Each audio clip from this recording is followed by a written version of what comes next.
Hello, chat. How are we all doing today? Sorry about the late start to stream. I was eating food, and then I realized what time it was, and I'm like, oh, I got to stream. So that's why kind of a late start.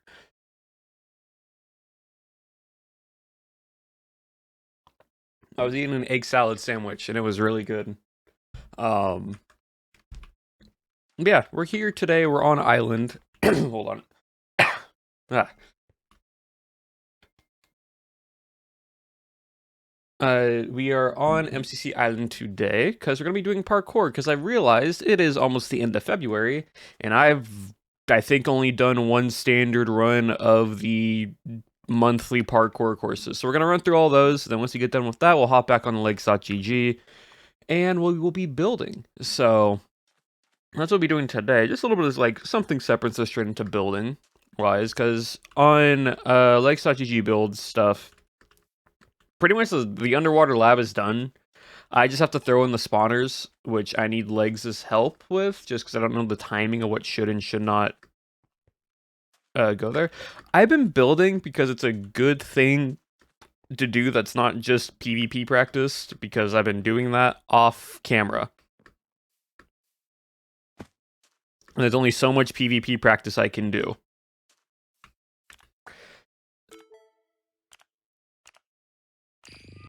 So we're gonna start with the daily, do our normal daily run, get that in, and then we will go through each and every single one. What have y'all been, chat? What have y'all been up to over the weekend? What was everyone doing?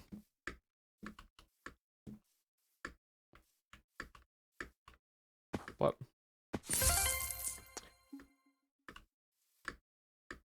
It's not looking. Your birthday? Well, happy birthday. Hope you had a good birthday. Drawing a lot. Chinese New Year. That's right. Chinese New Year did happen recently.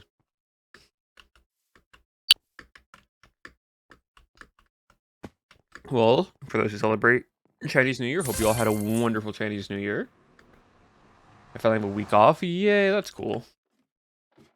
Went to therapy today.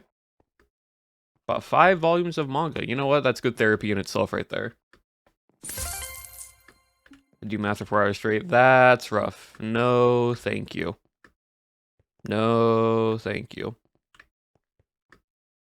A child threw a full bottle at me at full force. See, that's not just a child, that is a future NBA pitcher right there.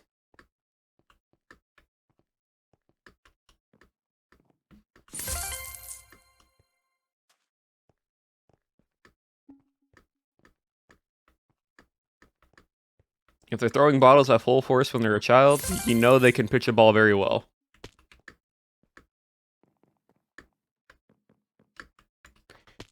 Doing laundry, went grocery shopping. Productivity, nice. Well done. It's always got to be productive.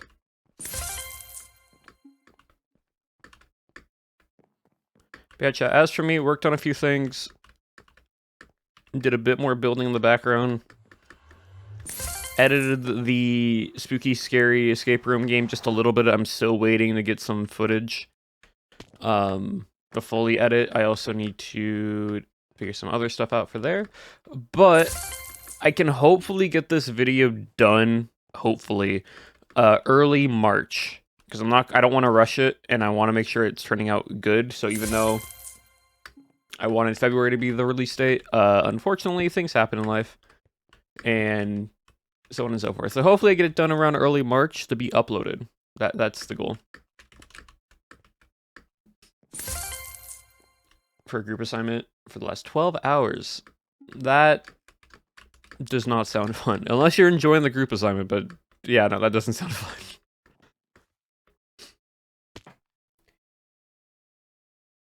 Do I know what a gotcha video is? I know what a gotcha game is, but I don't know what a gotcha video is.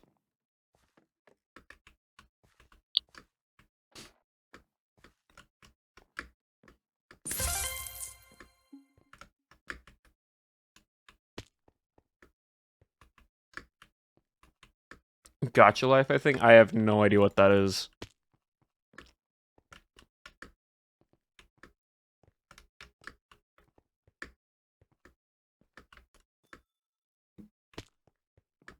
I do not know. Why do I feel called out? I don't know if it's, unless it's something you did, it's then I don't know what it is. It's in my name. I know it's in your name. But there's also gotcha games, but I know you didn't invent gotcha games, so like, I'm just fumbling on this right now.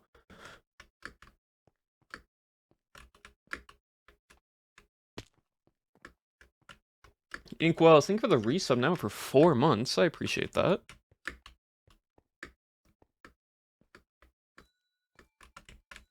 Yeah, I'm gonna 3D this, because I keep randomly jumping off of one block for no reason.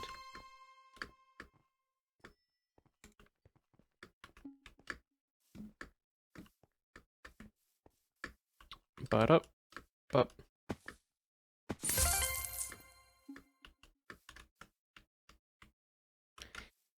It's the stop motion dress up game people make. Wait, is it the whole like you hit a certain pose number and you do that whole dress up stuff, or is that something I'm thinking differently? No, that's Roblox. Kinda screenshots. Okay, so it's no, that's Dress to Impress. Okay, so it's not that on Roblox. Okay, see, we're figuring stuff out here.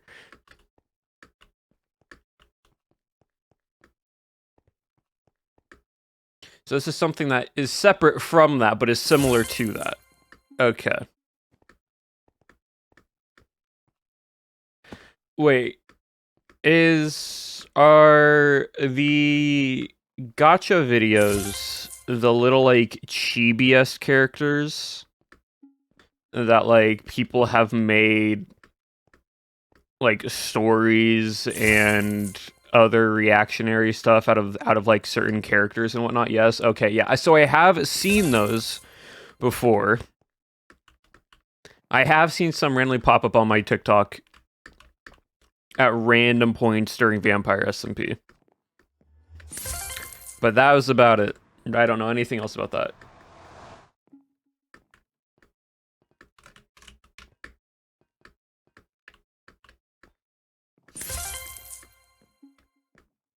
Yes, Vampire SMP characters, yes.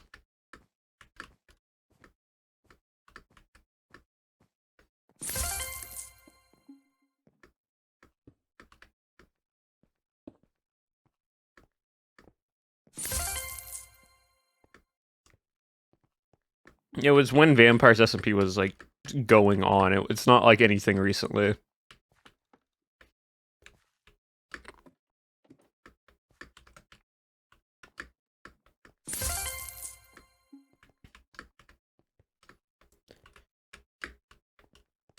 Let me go there, jump. There. Like, I don't know why we kept failing that one jump there. It's like, it's not hard.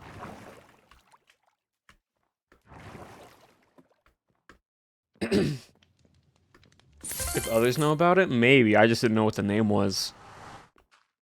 I didn't know it was called Gotcha Life.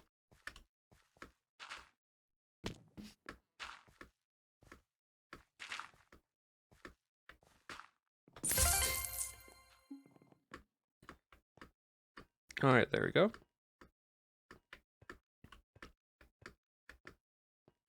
Also, chat, I was spent over the weekend and I wrote out I brainstormed a few, random fact ideas.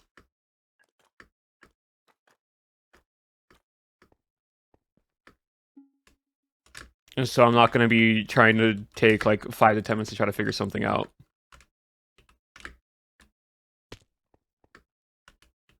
And I knew as soon as I said that, it was, oh, let's get cat redeem. All right, so you guys get a photo of my cat later in the Discord and random.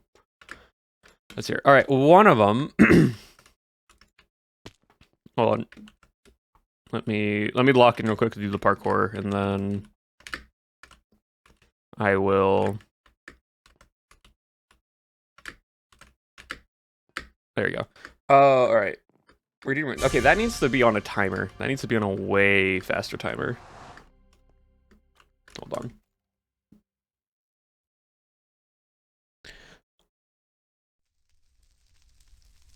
on. Bup. Settings.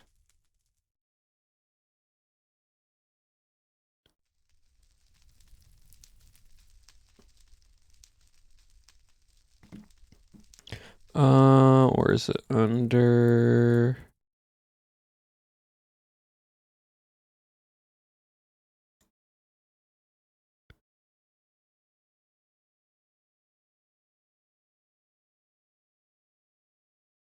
Edit.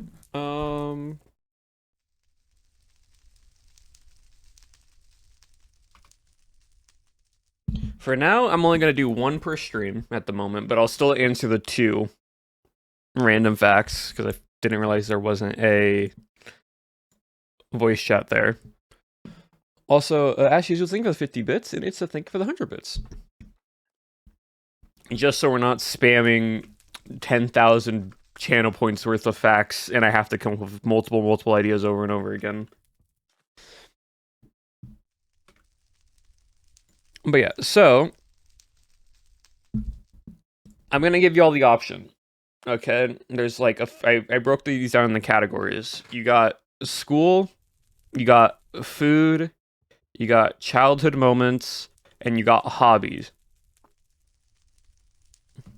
Also, Fatal, thank you for the 5 community gifted. I appreciate that. Thank you very much. So,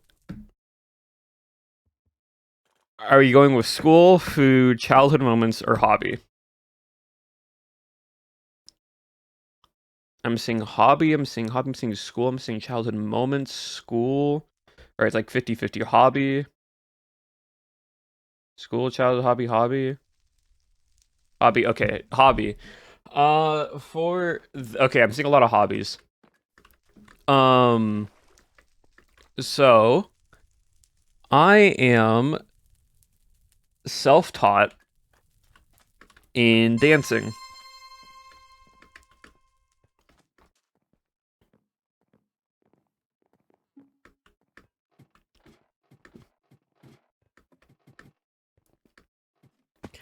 So how this started was when I was little. My mom used to work at a gymnastics building, well, like gymnastics facility and whatnot. And so I got put into gymnastics and learned very basic gymnastics skills and routines, just the structural foundation of gymnastics. But when my classes were still done,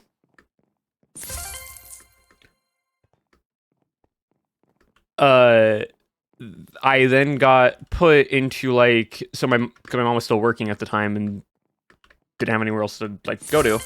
I then got put into a studio that was what Nerdy said, breakdancing, but it was hip hop breakdancing. So that's where I started learning dance. But then afterwards,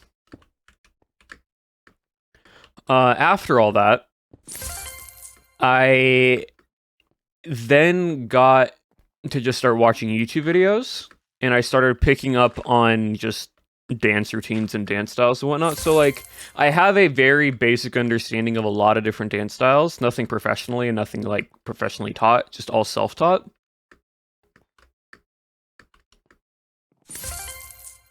And so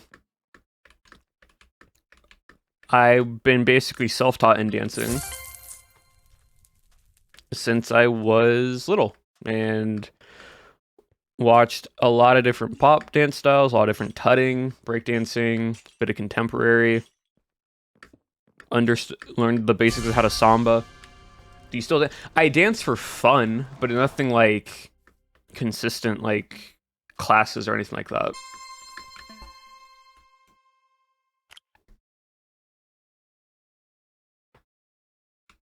So there's a fun little fact about me. All right, and the next one I saw was childhood.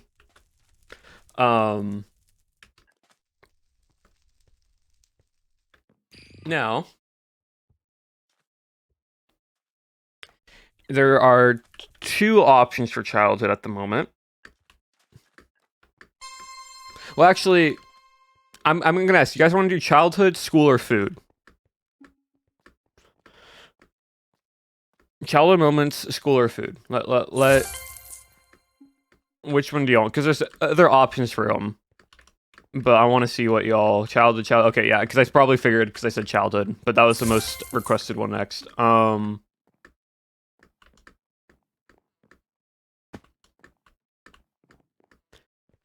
So with childhood,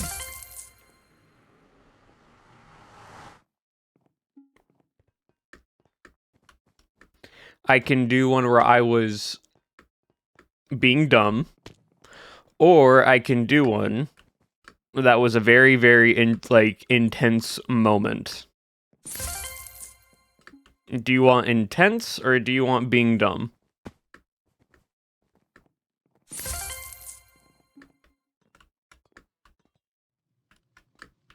Dumb. Okay, I'm seeing a lot of dumb. All right, so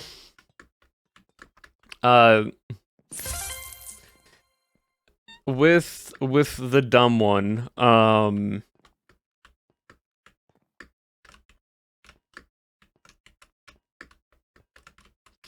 also jingle jingle backrooms for Zayd specifically. I'm talking about Yu-Gi-Oh cards real quickly.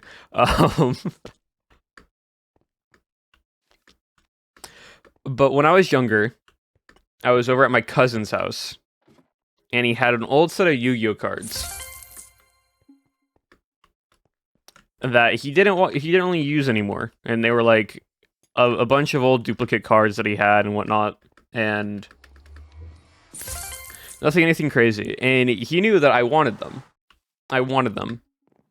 And so to mess with me, they had a fire pit in their backyard.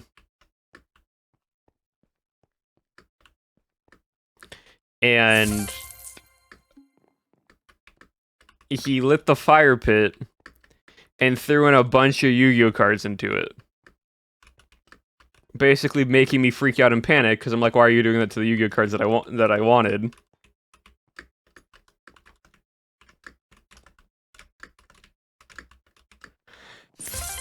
And so the plot twist in all of that is those were all just a bunch of random duplicate cards that were like not anything special. And he hid all the cards I really wanted somewhere else.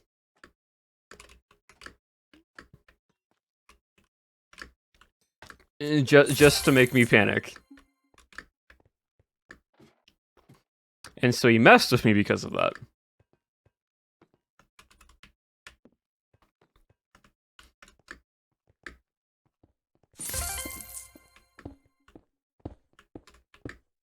I did that wrong. Hold on. Nope. Jump here, and then you jump to here, and then you jump to here, jump to here. Nope. I need to jump to the other one first. Here, here, there, there, there. And now when I need to get to the edge more.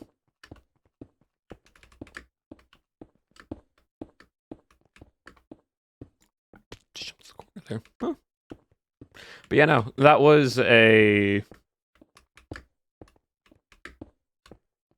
that was a very funny moment. Looking back on it, I'm like, my cousin was crazy. But to be fair, at the time, he was like in high school and I was in like middle school. So he could get with a lot more stuff and get me to fall for a lot more things when I was younger.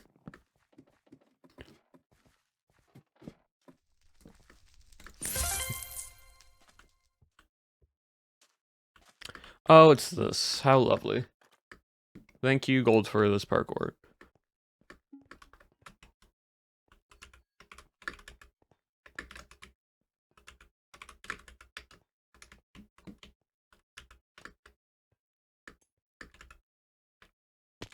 I do not enjoy this one. I might skip this one for now. Because this parkour is just annoying, like, momentum jump that I have not practiced in a long time.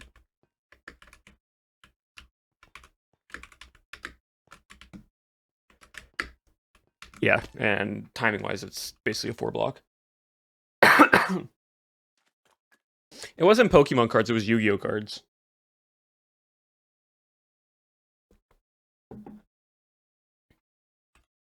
Why do I open my inventory? It's called an inventory gem. Basically, it's how you can always jump on the edge of a block, right? So if you're here, because a jam is when you press your W and your space key at the same time, and you will always get momentum to go forwards. So what you would do is you would, if you have toggle sprint, you would basically press W and space and then jump, and it puts you basically on the edge of the block, which you would then press your C key or your sprint key and you would hold it, right? So why you inventory jam is so you don't miss the timing on the 1 tick or 0 tick with your W and space key. So if you hold W and space while you're in your inventory, you don't move forwards. But as soon as you leave your inventory, if you're holding those buttons, you automatically do the jump. So it's basically just a setup to where you can always land your end of block jump for force momentum. So that's basically why you see a lot of people in parkour do jumps like that.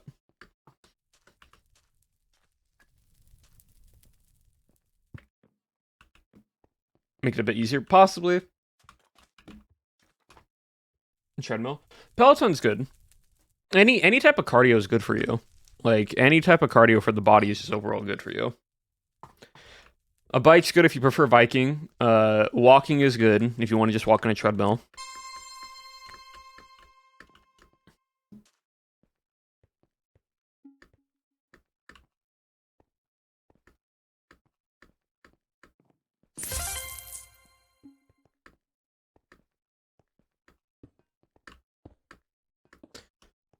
What's my favorite Pokemon? I have a lot.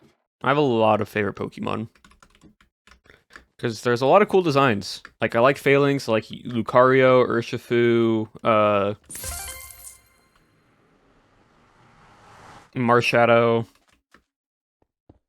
King Gambit's really cool. Grimmsnarl is a really cool Pokemon that I like the design of. Charizard, not really. Charizard's a cool Pokemon design, but it's not like my gotta. Are there any type combos you want to see in Generation 10? You know what I would think? Like type combination. And also Aegislash is really cool. I want to see types that haven't been made yet. Even if they aren't strong, I still want to see them.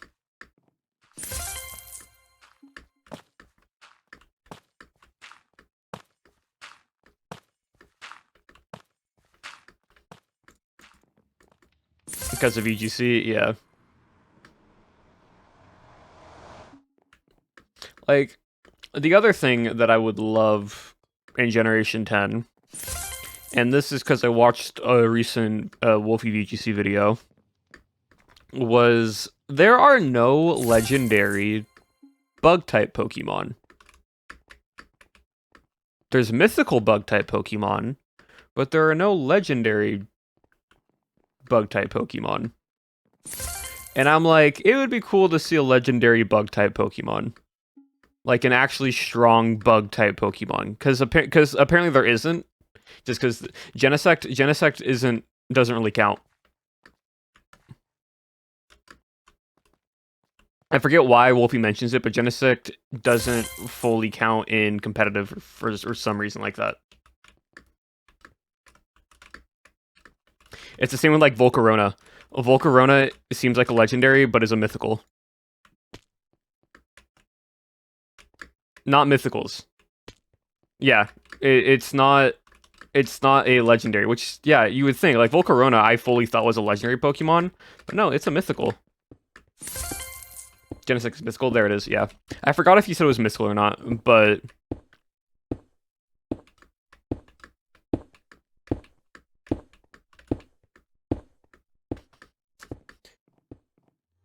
Yeah, so there's a different category with how Pokemon categorizes legendary Pokemon and mythical Pokemon. And so there are no legendaries. There are no legendary bug types, which I'm like, that would be cool to see a legendary bug type Pokemon. Like a proper in stat, like it has the stats for it, it fits, and it's strong. Because a lot of bug type Pokemon, besides the few mythicals, aren't very strong in their typing. Volcarona is very much a normal everyday Pokemon. Yeah, exactly. Oh, I forgot why I didn't do course number 2 either. Ugh,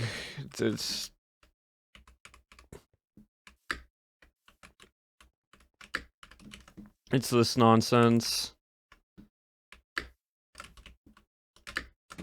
Just a lot of... It's a lot of just setup.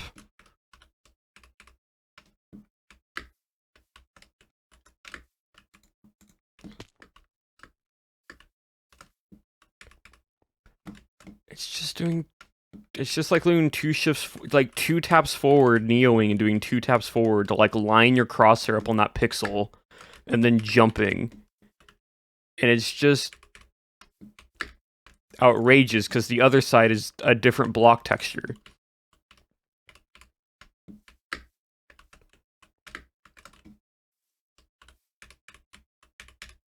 Okay.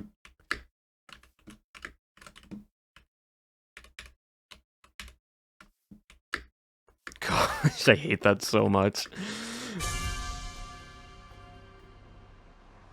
Any backwards jump like that, I'm like, I know how to do it, but also throw me a bone game. I don't want to do lineups and setups for parkour. Just give me a whole course of ITMG parkour, and I'll be happy.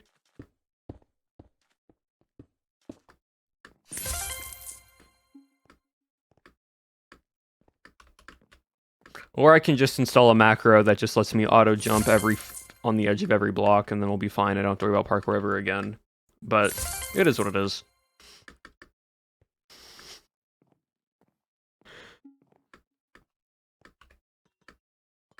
See, we can never confirm or deny if it does happen or not.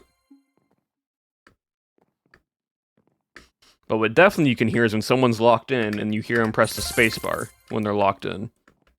Because no matter how good you are in parkour, a keyboard says otherwise, unless you have the quietest keyboard possible known to man.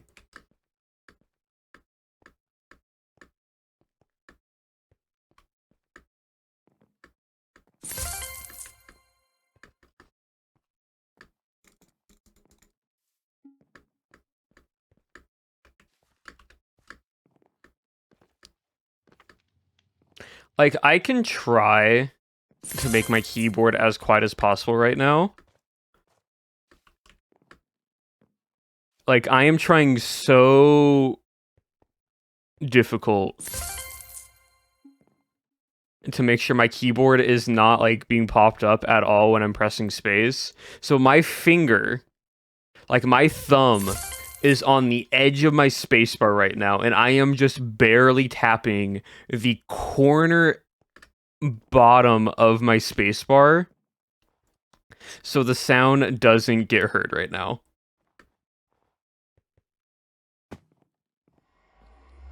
Like, I have to basically line that up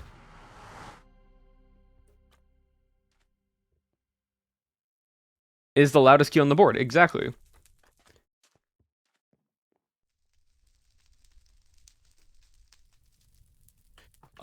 Like, if you do a little slight jump, like, I'm gonna press my spacer right now on the very edge corner. You're not gonna hear anything from here. Also, Screen, thank you for the use for 3 months now. At 2 in total so far. I appreciate that. Yeah, but like,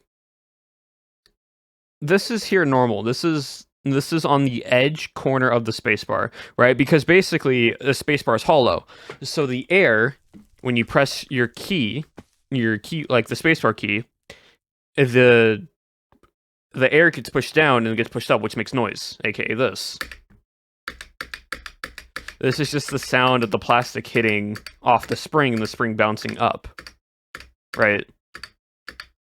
Now, if I just press it down, and then I let go, you still hear it when it comes down, and when I let go. That little, like, spring up noise. So the only way to not be able to do that is to basically modify your keyboard in such a way to where you basically put cushion underneath your spacebar.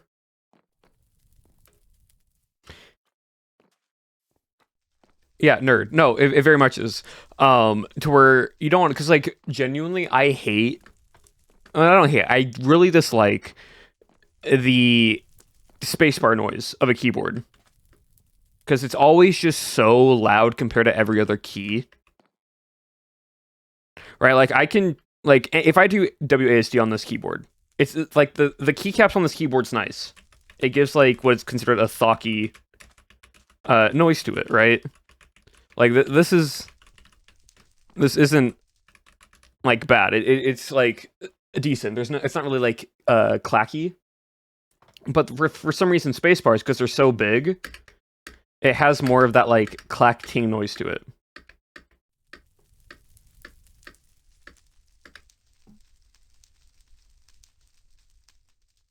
Exactly, they're kind of the keyboard fandom freak to make it so that you can't hear anything on their keyboard. Exactly. Like, I find keyboard noises satisfying. It's just the spacebar is just always louder than anything else on the keyboard. Anything else, it's always louder.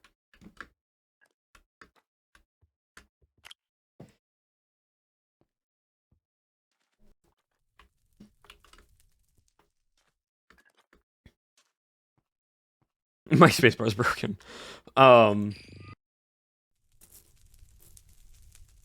It's not so much that they want it, it's just how the shock absorber / spring loaded the keyboards are. Because there's different keyboards of different mechanical actually key pieces.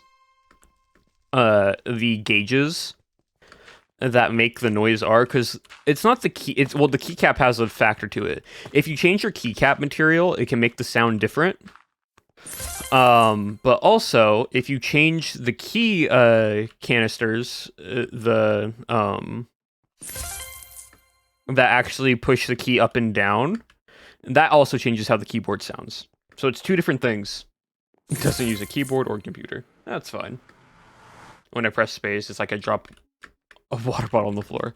Yeah, so, like, there are quieter keyboards, but there's never going to be something that's 100% quiet. The only way to reduce the noise or change it is to get a different type of material keycap, but then also to change the mechanism that pushes the keycap up and down. Only two ways. Laptops aren't as loud is because of how flat the keycap is to how close it is to the activation things it's built into the computer itself. So there's, like, almost no space for air and for sound to just be as loud.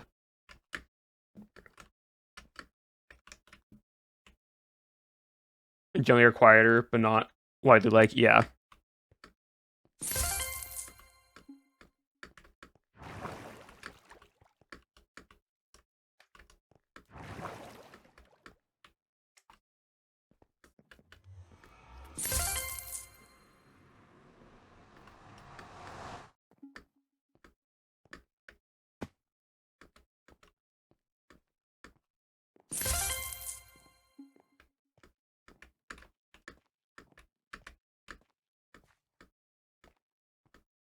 If your spacebar is silent, there's a keyboard is silent. Yeah, you don't usually pick only one key. I've thought about only having my spacebar be quieter, not, like, non-existent in noise, but just slightly dampened in sound, just because so it matches everything else on the keyboard. But, like, I just can't be bothered, because there is no proper way unless you change, like, fully change out the spacebar and the keycap. And people have some. If you look up DIY keyboards on, like, how to soften it, like, the noise, It's ridiculous what people will go through of like the keyboard fanatics who want their keyboard to be a certain way to dampen sound or add different ways. And artificers. But yeah, because like I watched the videos and it's like, oh yeah, we're gonna put layers of duct tape on the inside of our spacebar to dampen the noise. But then also we're gonna get some cotton and some cotton balls. We're gonna rip it up and we're also gonna put that underneath inside in the spacebar to dampen the noise. And I'm like, can't we just not make a better gas powered spacebar key? And then also just a better material spacebar key, like keycap? Is that not an option?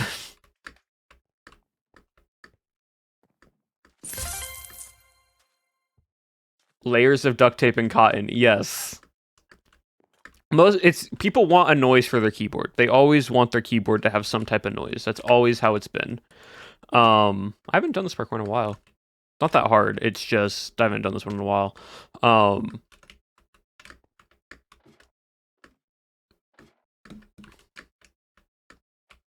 but I didn't press my spacebar right.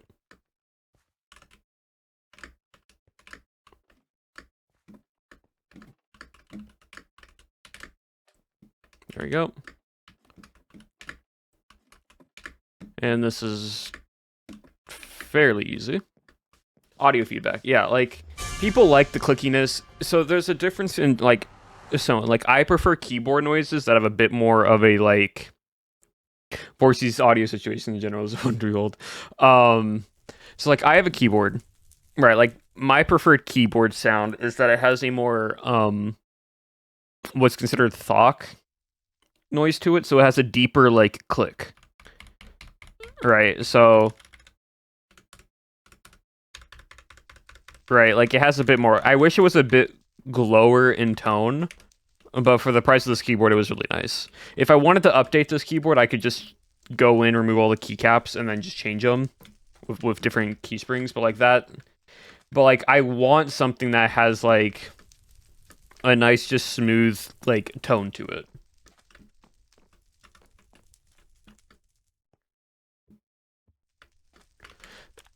Like, that's my preferred thing, but some people prefer to be a bit more louder and more of click. The Technoblade keyboard incident. Ah, yes, when lore was see, here's the best thing about Technoblade. Mans was basically the Deadpool in the Minecraft universe. In the sense that he would break the fourth wall just by doing something of just him being him. He is a built-in comedy button. Angsty's lore is happening. Something's happening in the background from Techno's POV. Quiet. Silence. Don't hear anything from everyone else's POV. Very loud audio typing.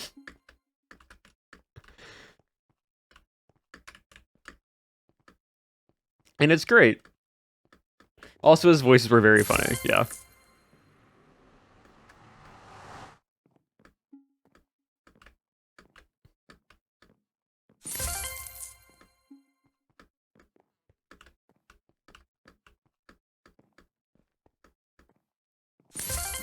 Yeah, so, like, it is...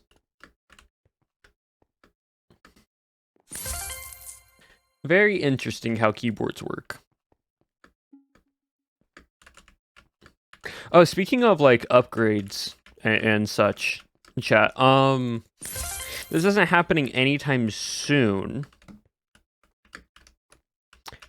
But...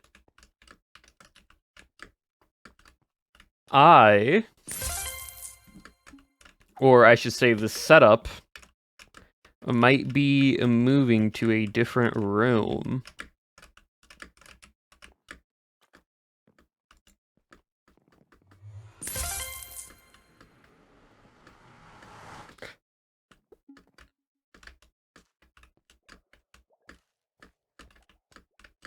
So as of right now, right, If I might ask, it's nothing important, nothing like crazy. Basically, my entire PC setup and everything that I have is in my room. It's really in my bedroom. And so yesterday, my parents sometimes like to go out and they like to go to,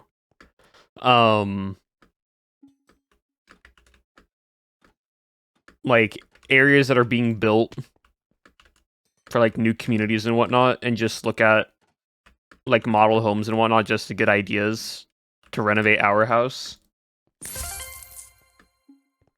Just and so they did that on Sunday because they went out and went to that, and they came back and they're like, "Hey, we went to look at this community over here because they're building a bunch of new homes and whatnot," and they're like, "It's crazy about the pricing, so on and so forth, economics.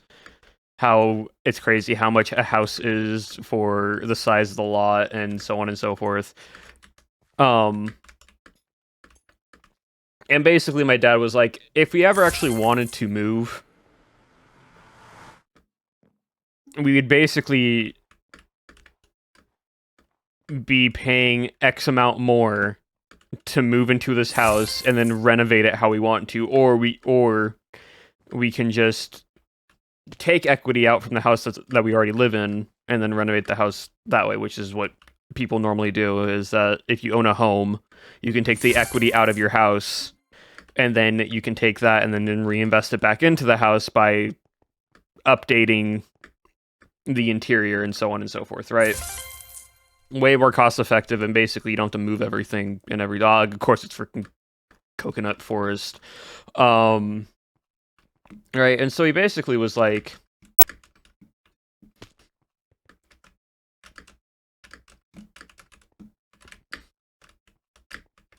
so in doing so, from conversation we were having, he's like, also, we had an idea, and they wanted to run it by me.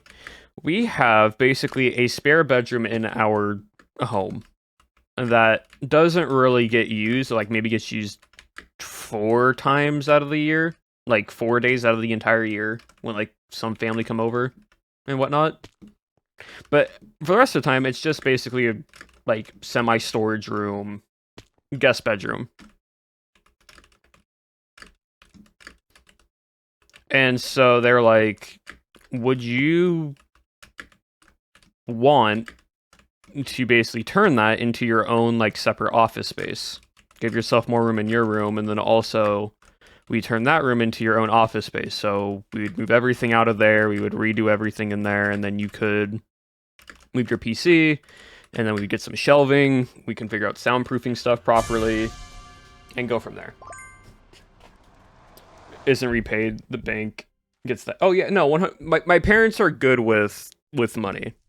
Don't worry. Like my parents understand.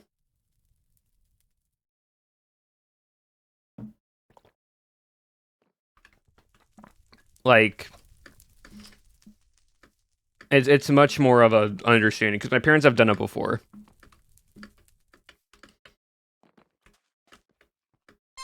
It's not like they just always take money out. It's on very rare occasions they take money out of the equity of the house. It's only on when they want to improve something of said house. Like for example, take money out of house to install new air conditioning units and water heater. So basically, you take money out of the house, but also you then reinstall it with brand new appliances that aren't old, so they don't break.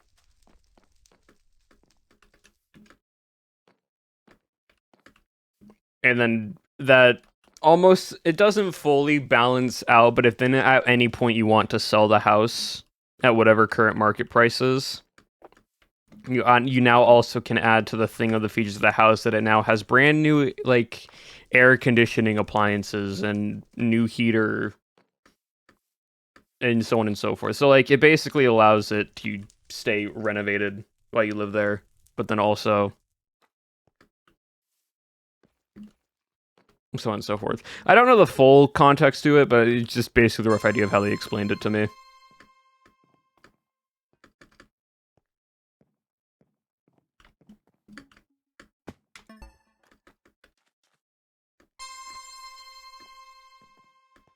Well, yeah, so not anytime soon, chat, but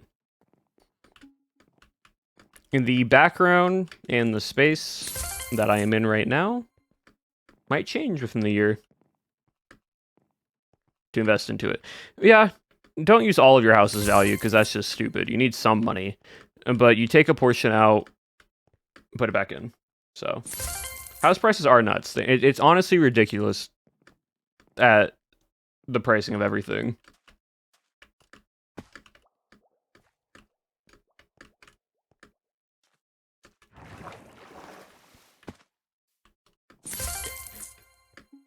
And that's why I am very grateful to my parents, because my parents see everything. And they're like, yeah, you don't have to move out of our home anytime soon. They're like, with how everything is in the economy and everything else is right now in the world, we are perfectly fine if you staying home because you're actually doing something and it means you save money. And you are still being productive in society. And that's all we care for. No, genuinely, if you say like new date ID open house tour, if you ever like if you and your partner ever like thinking about like moving in together or just for like a fun thing, you guys both have an interest in like interior or like house models and whatnot, going to new construction like neighborhoods and just walking through the model homes just to see what they look like, because you're not actually paying for it, you're just having fun just looking, because the people there do not mind people touring their homes. It's more eyes on them, and you can just see the pricing and you can be like, wow, that's a lot of money. That's actually kind of ridiculous how much money it is. But also at the same time, you're like, wow, that's a really nice kitchen. I like that kitchen idea. Because then what you can do, right, is you look at the kitchens that are in house, like that are in the new model homes, or like the floor or the like floorboards or whatnot, and you take those concepts and then you put it into the house you're already living in, and it basically saves you a lot more money than buying a new home. Crazy how that works.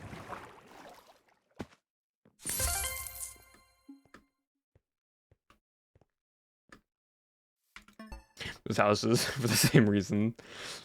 Like he's like 5-day look. Yeah, it's great. A lot of houses are being turned into duplexes. Yeah,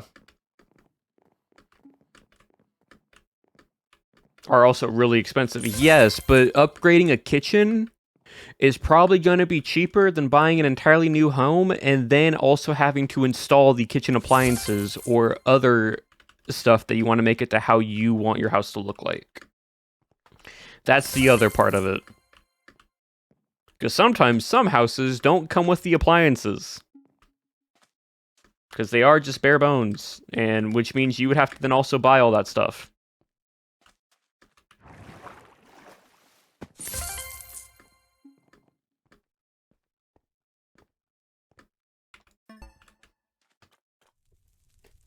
House and knowing how things would look in a house are important, yeah.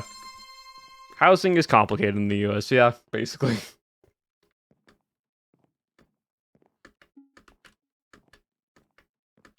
See, what you do, right, is you get like you and like your 10 closest friends slash friend group, and you all just go rent out a castle. And that's where you live, because it's probably cheaper to be able to buy a place that big at 10 people and just have that be your rental space. And just live in a modern day castle with like 10 people. Because you wouldn't run into each other if it's that big.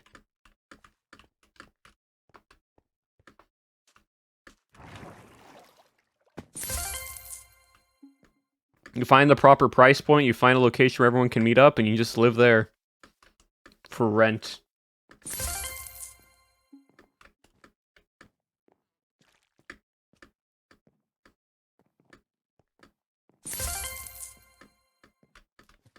They should include all appliances? You'd think they should. They really should, but no.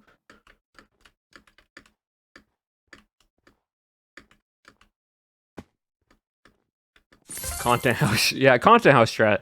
And then what you can do, right, is you can make videos inside the castle itself for that year. And then what you can do is, since you're making content with the house that you're paying for, you basically also, that means it's a tax write-off for your taxes later.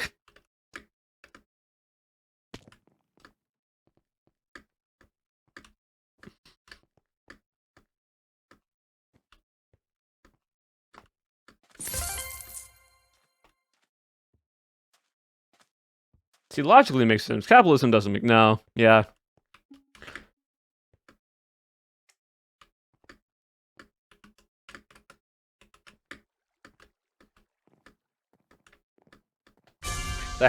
The castle pays for itself.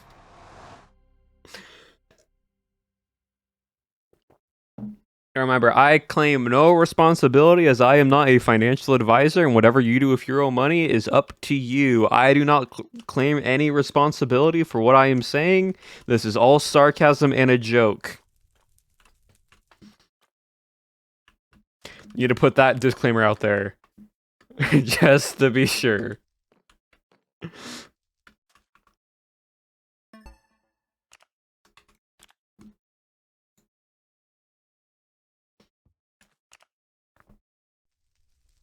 Of every film review on Letterboxd. You know what? That's fair.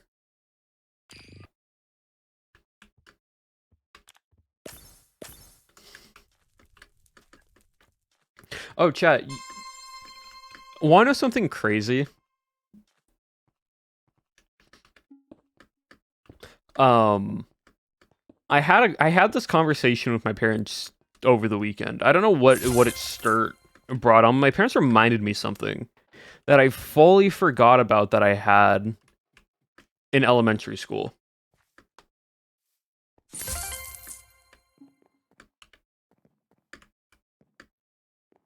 So apparently, and I forgot I had this, but then my parents started talking. I'm like, oh yeah, I did have that. I had an IEP growing up from like 1st/2nd grade all the way up to 8th grade.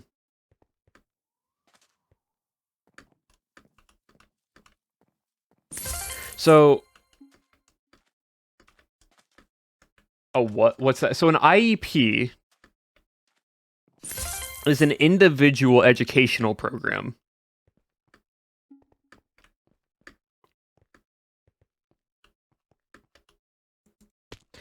So, apparently, growing up, I had issues learning when I was younger. I apparently had... I struggled with reading, writing, and math.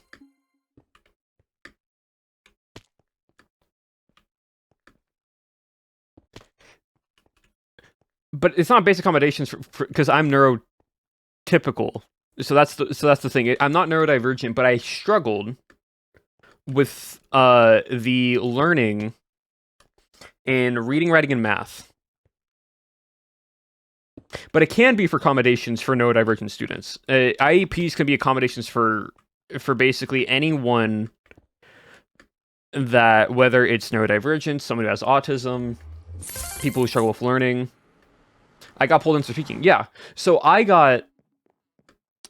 had issues in learning for both reading out loud, writing, and math from 1st/2nd grade all the way up to 8th grade. Where I basically, anytime those electives that we had, in classes that we had through elementary school/middle school, we basically got pulled into, it was like me and 4 to 5 other kids that were in my grade.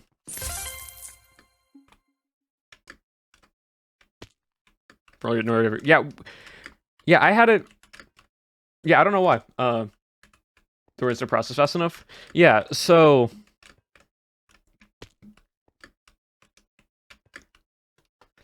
it's probably grade-based and not diagnosis. So it kind of is both. It's based off of diagnostics and like tests and whatnot, but also based off your stuff. Because like there were students in my class that were getting like C's, D's, and F's and whatnot, but they weren't in IEPs. But they still took the normal standardized learning. What it was, but I was slow at learning it.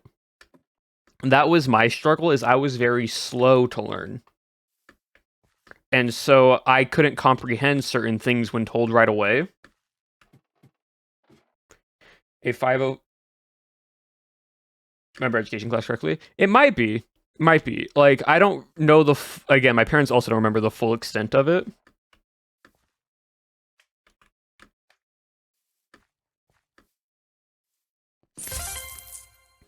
And it might be something tied to neurodivergency and whatnot, which maybe I was more neurodivergent when I was younger, but not so much now. So on and so forth. And I'm still listening. Yeah, so but basically I was slow to learn for what my parents and education was saying, and that I had to take these I had to go to a different class and learn it at a different pace and at a different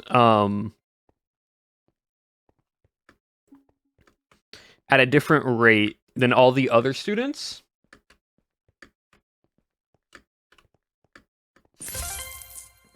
Means individual education plan. Just some students need extra help. Yeah. Yep. And so the thing was, though, the reason why I don't fully remember it and why like I didn't have it in high school or anything else like that is because I graduated out of it when I was in 7th and 8th grade. I was the only student in my grade to basically not need my IEP anymore before I went into high school. Because for some reason, my brain caught up and started processing everything way quicker, which is really interesting.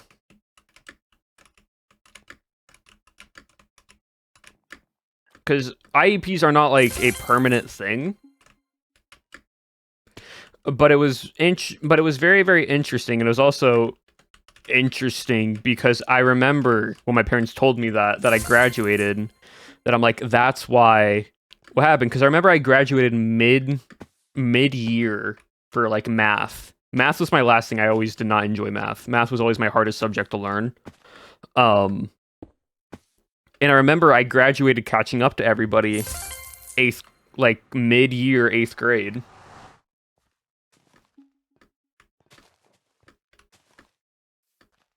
This stuff from my career. Oh, well, there we go. And I remember very, very awkwardly all the other students being like, "Why is he in this class now?" Out of nowhere. And I was like, I don't know why I'm in this class either, but I'm here now.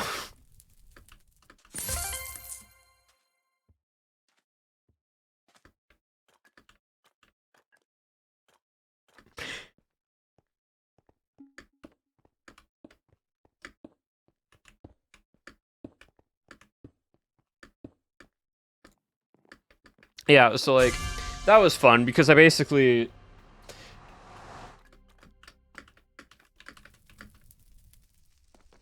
what is it? Because I went through having that IEP from like 2nd to 8th grade, most of my friend group through elementary school, middle school was in that IEP class because those were the classes that I basically spent the most time in.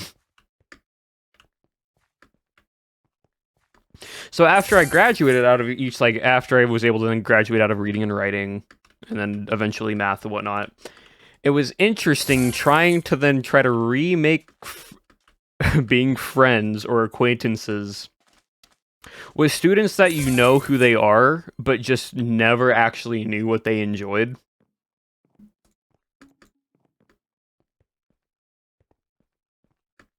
So that was an interesting moment for me.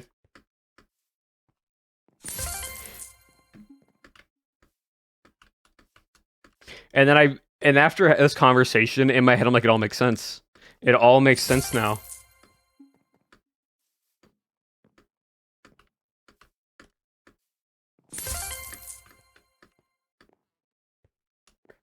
Until I wanted to not hide it. Yeah. So, I have a fun math story for some of y'all that enjoy math.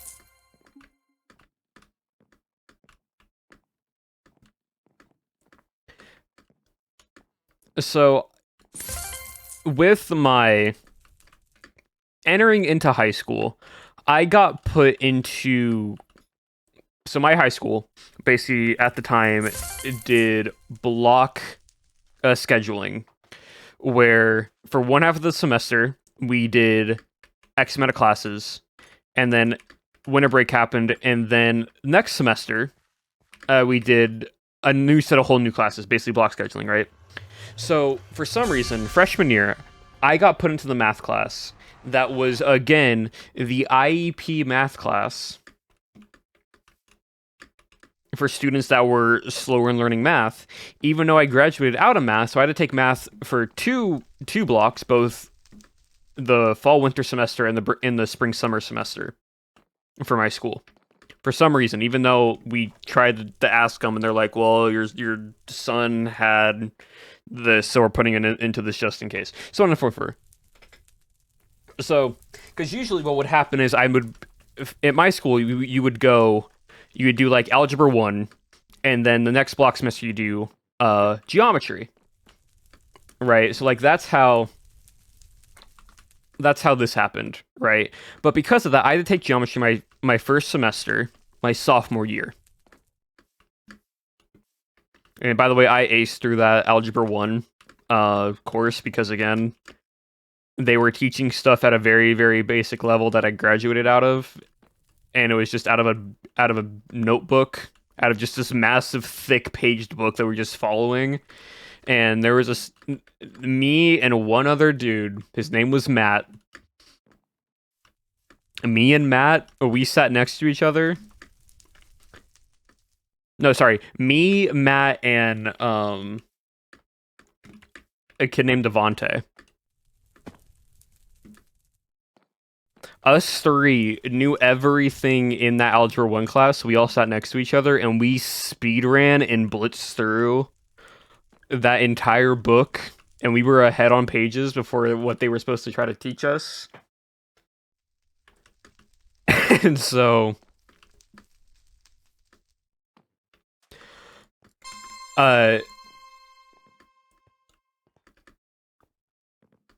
so two things happened out of that. One, I remember my freshman year math class was always my first hour class, and I was always tired because school starts at like 8 a.m. in the morning, and being a student, I'm like I got to get to school by like 7:30 before classes actually start and whatnot, and it was tiring.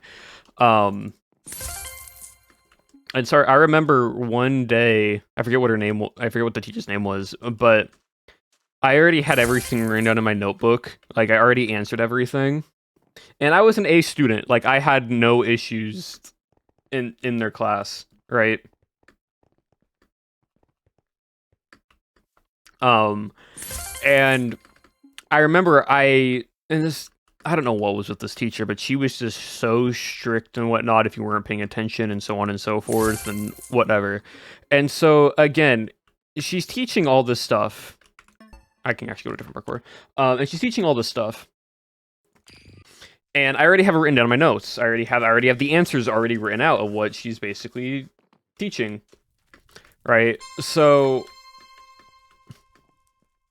I decided to put my head down just for a little bit. I wasn't asleep, but I just put my head down and I was just listening, just because I wanted just head down, darkness, like have the lights being not blaring on in the room, and just listening to the teacher. Why is it as soon as I put my head down, she calls me out?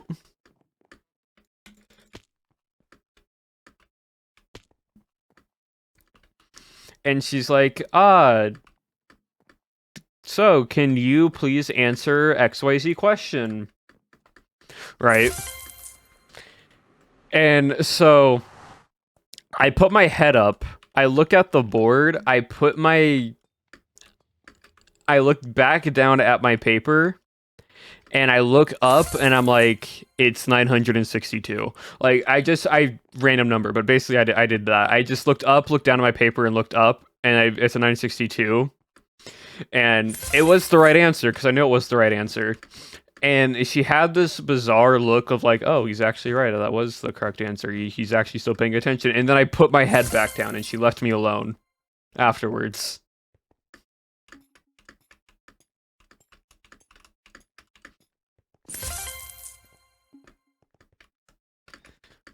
I'm like, let me like teach. I just let me relax, please. And let me use a noise canceling headphones for anxiety. Yeah, I didn't have any of that. I remember some students had that, but not me with like noise canceling stuff and whatnot. Um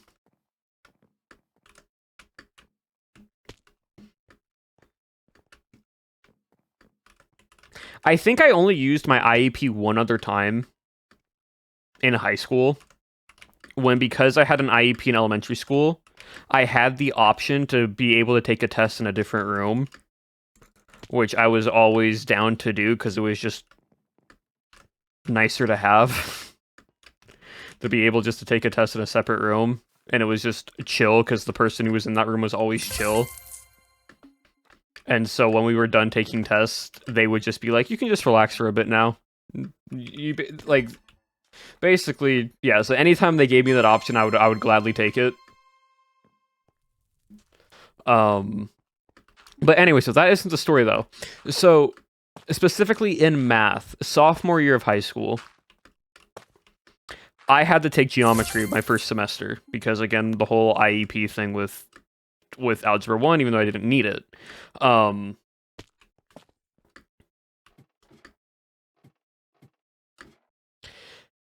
This teacher was brand new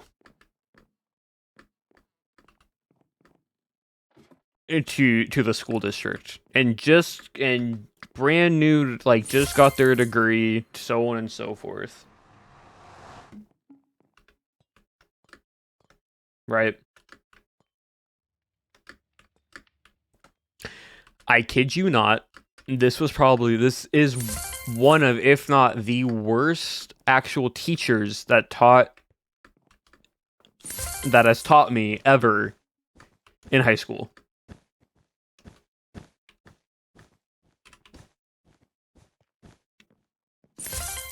And you know how I know she was so bad?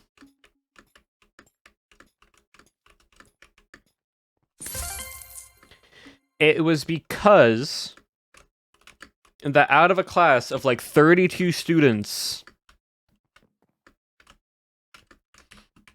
that learned quote unquote geometry in early like algebra 2 with a calculus with the calculator whatnot to understand geometry, only 4 of us passed the class. And I was one of the highest, and I was one of the students that passed, and I passed the class with a B.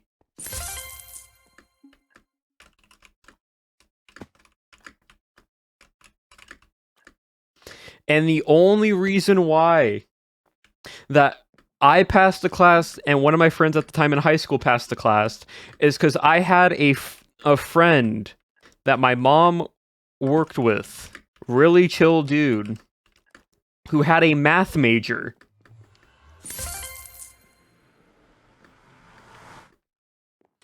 And so after school, I would get picked up by my mom and then we would drive to her work, where then he would then teach me and sometimes my friend geometry and what our notes was properly. So I didn't fail.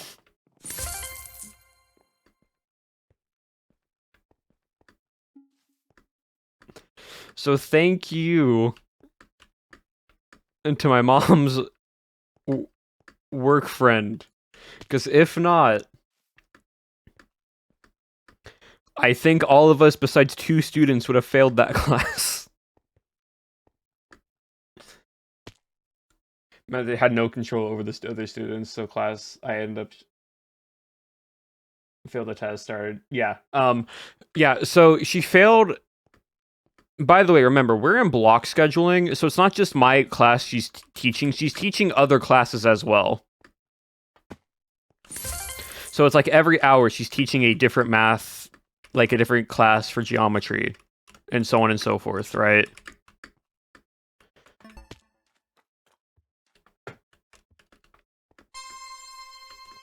So, to no one's surprise, she got fired the following year. Because when there's that big of a fail rate, just 4 students in my class passed. I don't know about any other students. If they passed or failed or not. But yeah, only 4 students in my classroom of 32 passed.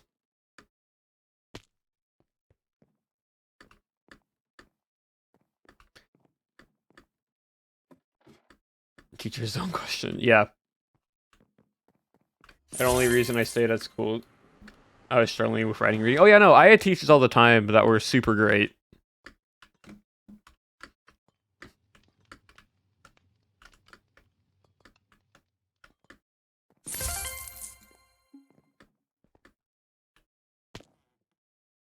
By the students.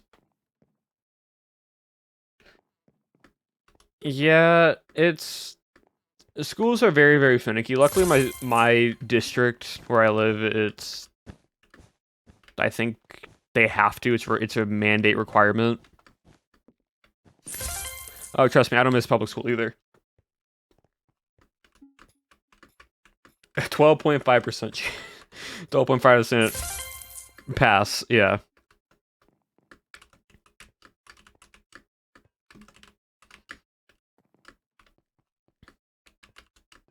Yeah, no, other than, like, I only had a few teachers that I didn't really like.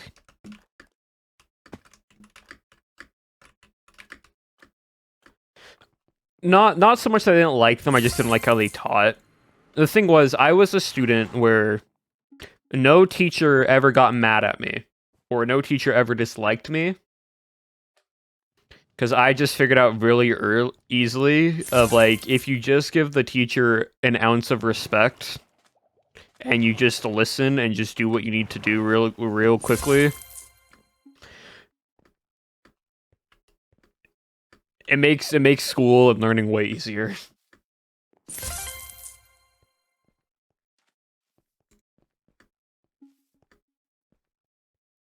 That will be my first, if my uni does it screw me over. Yeah, so, like, that's the thing, right? Education, in my opinion, it should get way more invested in, and, like, teachers should be paid way more than what they should. Because if they were paid way more than what they actually were, then you'd have the proper supplies to, like, be able to teach properly and whatnot. I'm at work. Because genuinely, if you want students to be successful, you need to pay the teachers properly and well worth for what they have to go through. Because trust me, I know what teachers have to go through. I've heard the stories. They are not fun for both teachers dealing with students and parents.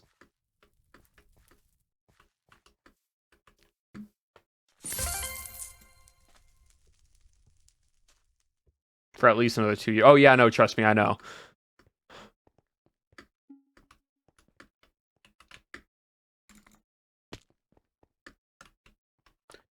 Would rank students at primary.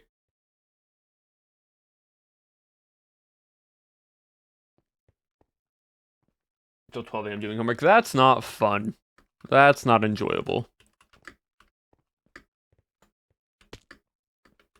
Wait, why'd I go this way? I went the wrong way.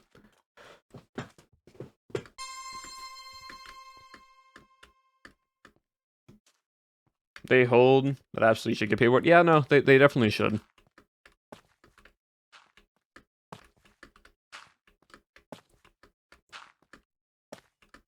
Like, the thing is, if you have good teachers at your school, And like you have the teachers that are good with students and can just like relate to the students in a way, but also help provide.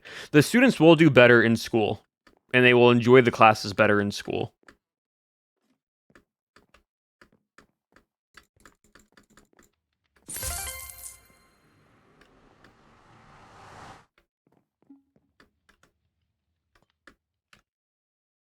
Went down an entire grade. After that, yeah. Hello, Dally. But yeah, no, it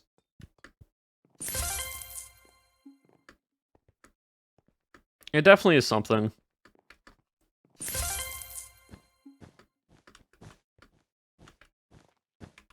Oh, hell! Oh my! Owen, hello, Owen Raiders. We're talking about school and education and how teachers should get paid more. Hello, Raiders. Hello. Hope you all had a wonderful stream of hardcore. If you don't know who I am Abolish Regret. I've been on Power SMPs, like Cowboys and Vampire SMP, as well as apparently to some people, I am like a myth and an urban legend on Bannerfall. But hello, welcome in. We're just doing parkour right now. We're talking about just a variety of topics at the moment. But I hope you had a wonderful stream, Owen. Thank you again for the raid. Also, Shay, thank you for the raid for 6 months. My goodness. We have a total of 4 so far, as well as Astro, thank you for the 1 month sub now. I appreciate that. And thank you to all the follows, chat. Welcome on in, welcome on in. But yeah, no, like I had a teacher, great teacher. He was both my media teacher who taught me how to do editing and like got me into the whole like editing sphere, but he also was the teacher that was my teacher for the internship that I did in my high school. And I just want to say my senior year, he was great because we had 2 media teachers and they both loved me. And like I had the absolute best schedule for my high school. My senior year of high school, best schedule. I only had to take 1 mandatory class, which was just English, and then everything else was an extracurricular class. So like my first semester was English, right? And then it was econ gov / marketing, because those were 2 half credits that got put into 1 by the same teachers, which those 2 teachers that taught that, wonderful. So I went from English to that. I then had lunch, or I then TA, teacher assistant, for the media class, followed by lunch. And then my 5th hour class was always my internship, because the internship that I took was part of the extracurricular and counted as a class credit. So it was that. So basically, that was my first semester. My second semester, wrong way, was then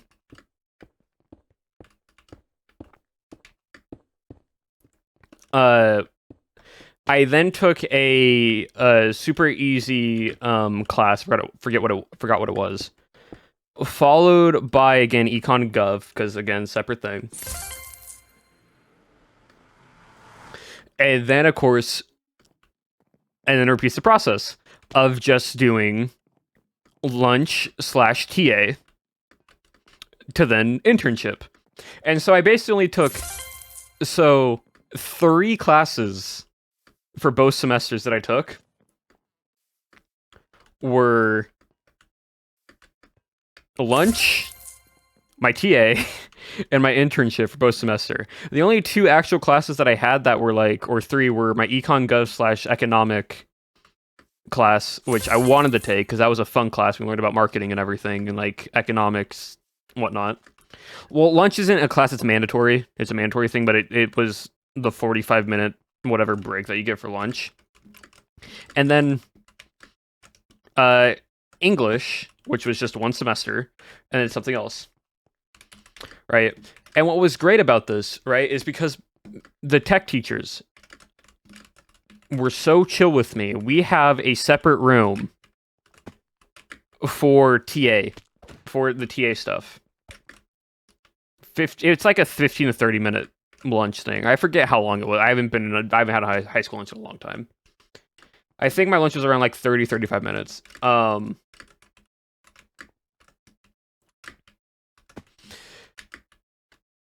But basically, anytime after I got done with my second hour class, right, chat? After I got done with my second hour of class, in high school, I would just walk straight to the media room where I would either TA or have lunch and just hang out inside the media room with other media students.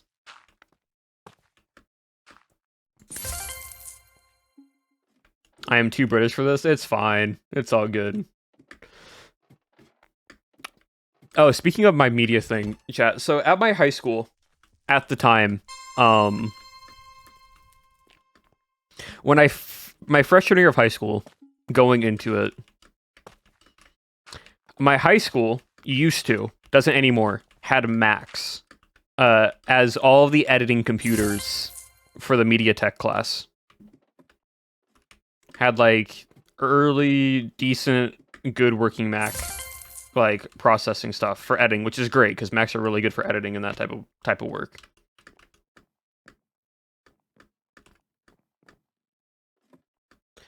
By my senior year. Well, thank you for 200 bits. I appreciate that. And thank you for stopping on by. But by my senior year, chat, they removed all the Macs and switched them to PCs. Other mystery. I mean, it very much is a mystery to everybody. Don't worry. Not just you.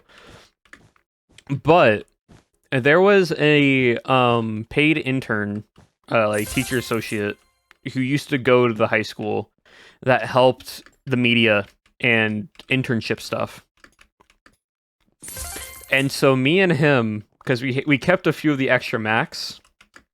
Again, school districts are not smart. No offense to the school districts, but they are not the brightest. They think, oh, just because we remove the Macs, they can't, and they're now on PCs, they don't have as much leniency, and it's more coded to what they can and cannot, like, use them for, and so on and so forth, right? But we had a few Macs still. So I asked my media teacher, I'm like, hey, can I set up a Mac inside the media room where like our recording stuff was, and so on and so forth? And my teacher's like, yeah, go for it.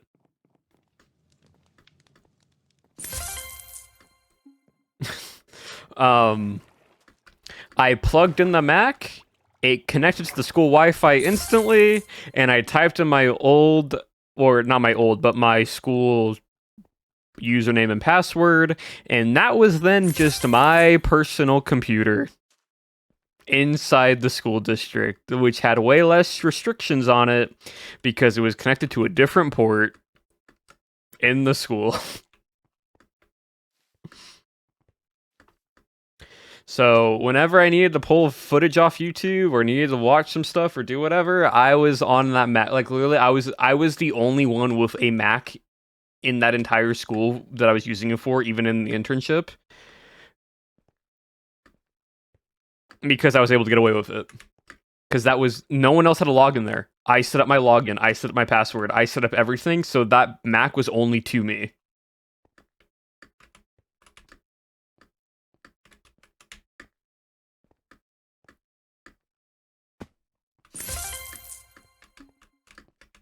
And I still edited all that. Like I was editing all my highlight reels, my intro, like my sports intro stuff, all the stuff that we did for the internship was on that Mac. All my progress work. I logged chat because we had to keep a log of everything that we did throughout the year. Right? I logged because it's an internship. I don't edit on a Mac anymore. I have a Mac, but I don't edit on it as much anymore just because it's older and my PC can run the videos that I make better, so it doesn't like take as long to render and whatnot.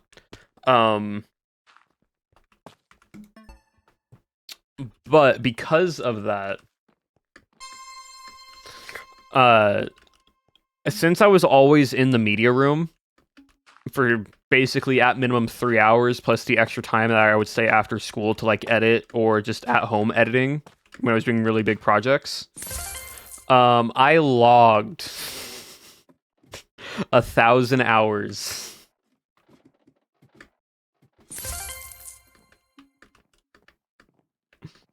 of internship. Yeah.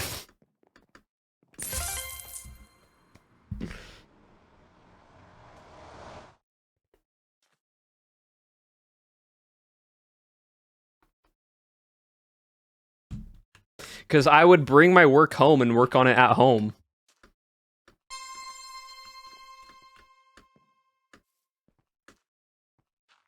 Because 3 of those hours would always be at school, and I'm just always editing for 3 hours.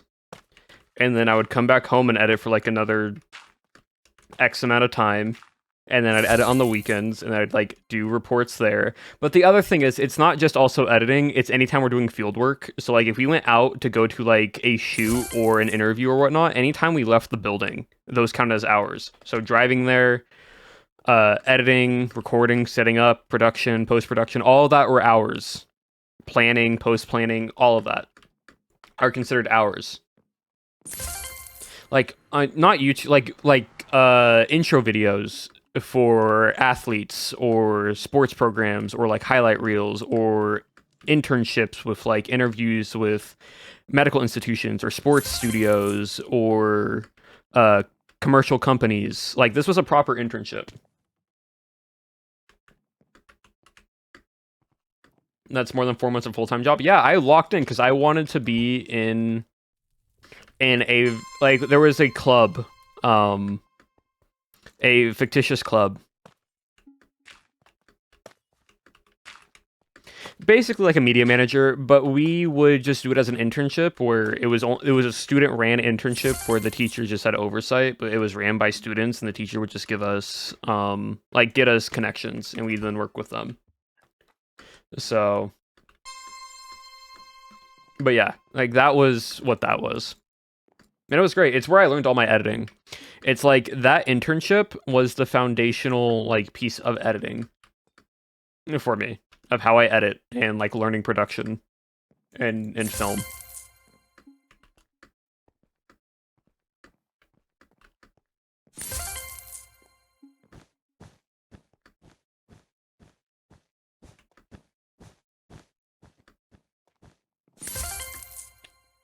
Yeah. All right, we're gonna do one standard, then we're gonna switch over to Lagundo, legs.gg build to do some building. Corrupted. Think about the reset with Prime for 25 months, just a little over a year. My goodness.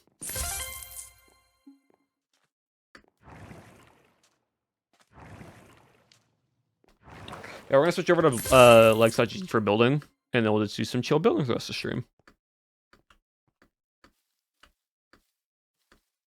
But yeah, no, it's very interesting. Like, I've never played Decked Out. I've watched it before, but I've never played it.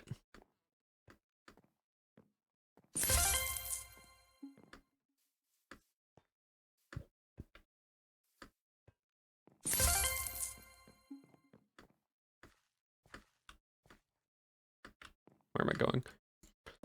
I zoned out there when I was just doing parkour. Decked Out is really cool. It's a really, really cool game.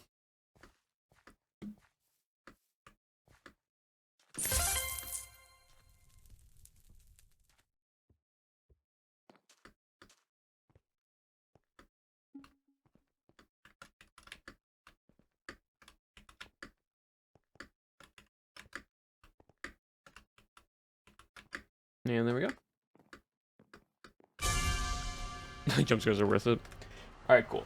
Let me log out. I'm going to switch over to legs.gg, and then we can build. Building-wise, we're just going to work on a bit of the exterior above the underwater labs.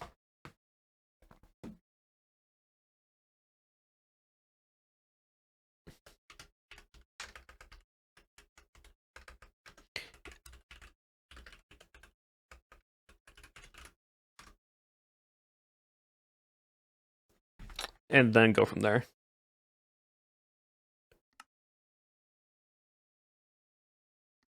And it's just myself, which is fine. Right, yeah, I want to take this. Or take this building, actually. Take this building, rotate it sideways here. And then make like a pathing. It comes from this side up to about like here, I would say. And then take that building and put it like there. Also, I tried putting in the spawners here just as a placeholder, but I need legs to help me because I don't know what the spawning times are and how spawning should work. So, like, I placed them down where the guardian should be, but for the moment, it's don't know where. So.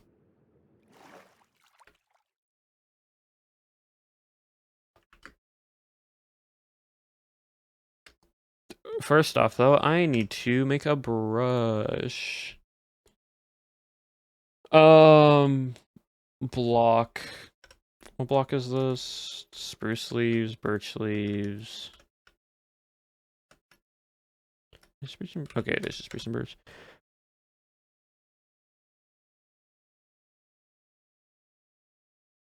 So I go, if I take an and, I put that there. Or block.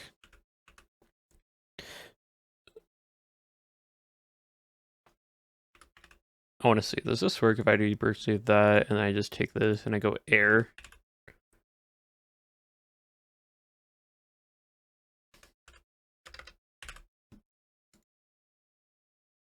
Does this work? No, I need to figure out how the tool mask works. Like, it would be very, very helpful if I could just understand how this tool mask properly works, just so I could not have to worry too much about it. What's this? Birch.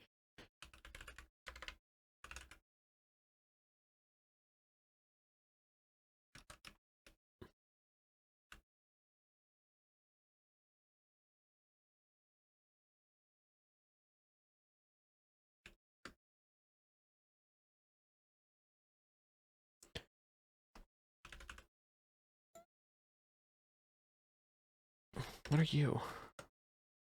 Oh, yeah, no, you are birch.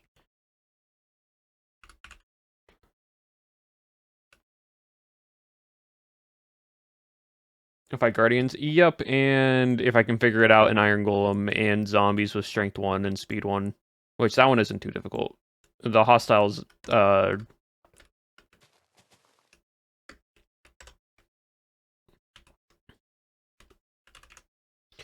the hostile iron golem is the one I gotta figure out how to do right.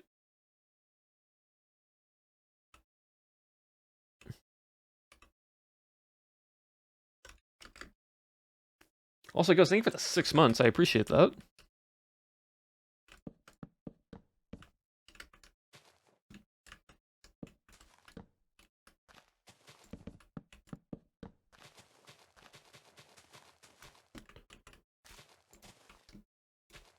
And there we go.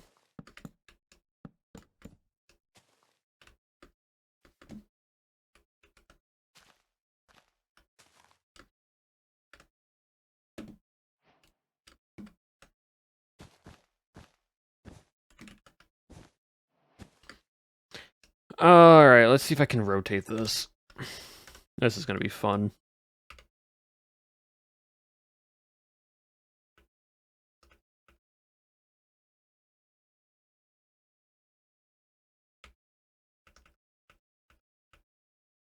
First point.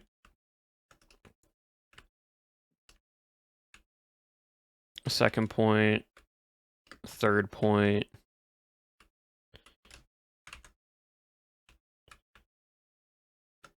Where's the entrance?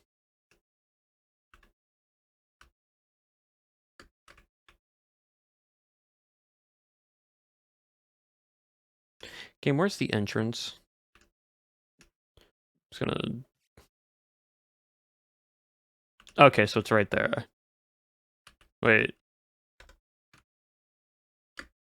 Okay, so that's... Okay, I see where I needed to rotate it. This needs to come on the side. Cool.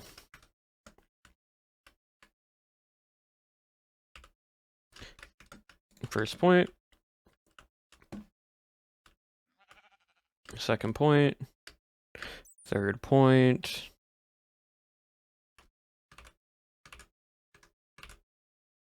Cool, and then...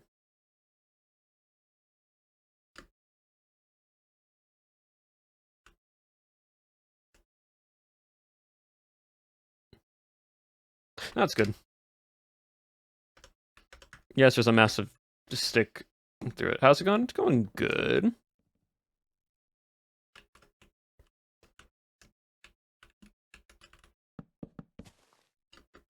All updated. Nice.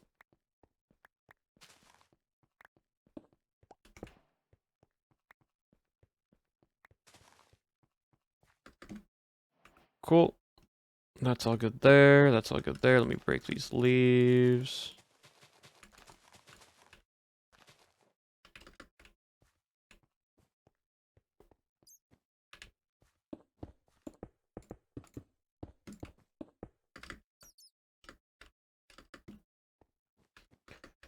Alright, I need to fill all this in now. Okay.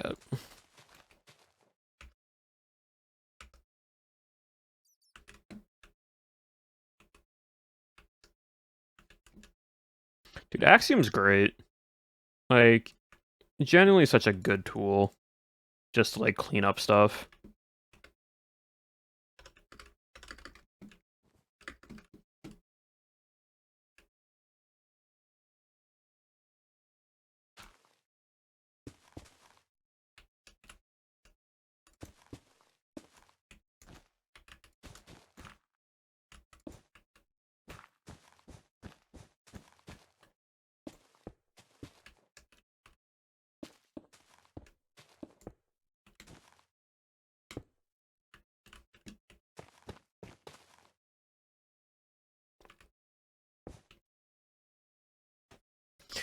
Alright, chat.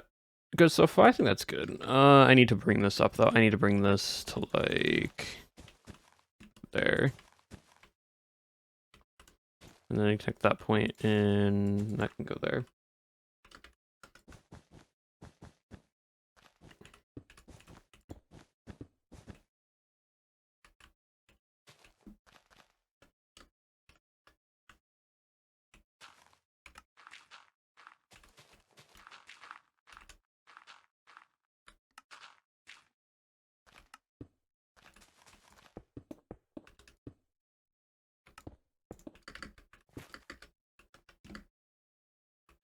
Yeah, that's good. Maybe some andesite.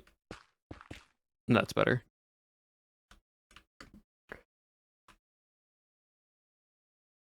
Okay, hold on. That needs to...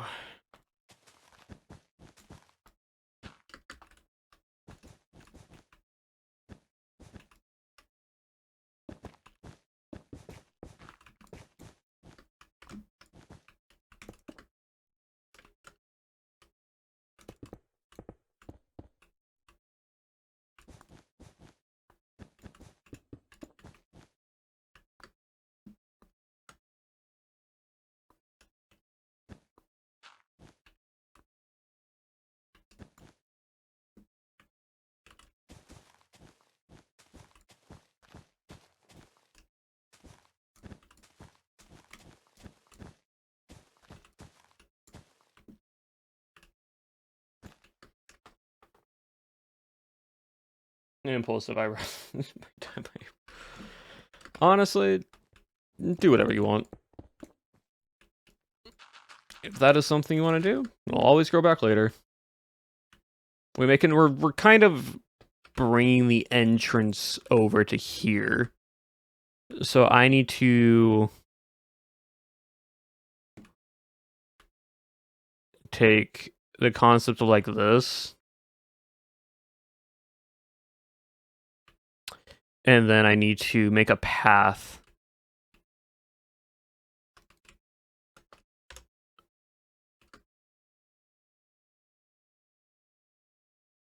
That will...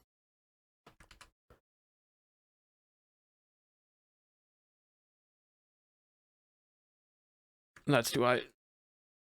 Why is it why is it so high?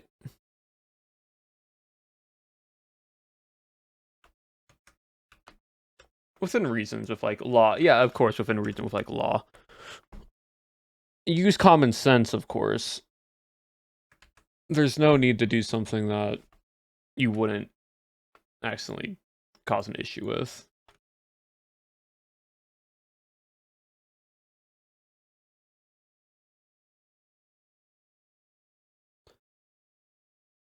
Too big. That's just a rock. How can I need to elevate. There you go.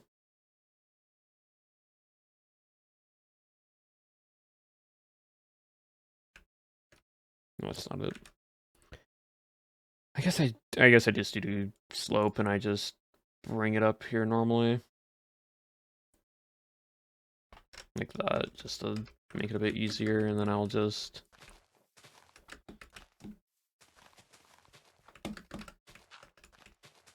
come on through here and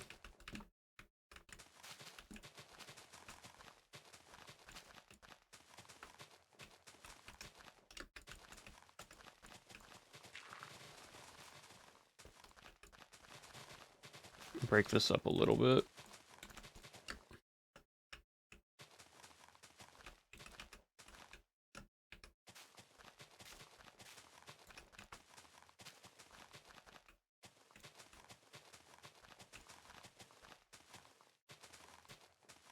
All right, cool. We have a bit more of a flat land area. I think what happened is, yeah, whatever terraforming happened here, it just got flattened over the top instead of filled in.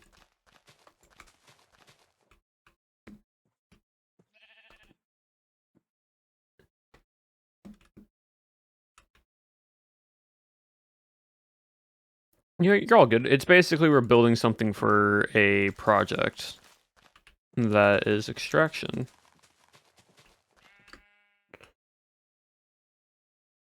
So this needs to go that way, which I feel we can now start making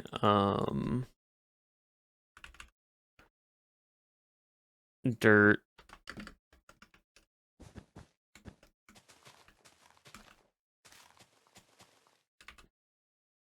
Dirt, gravel, mud. And then we can start using the noise painter brush. Yeah, we can do that. Cool.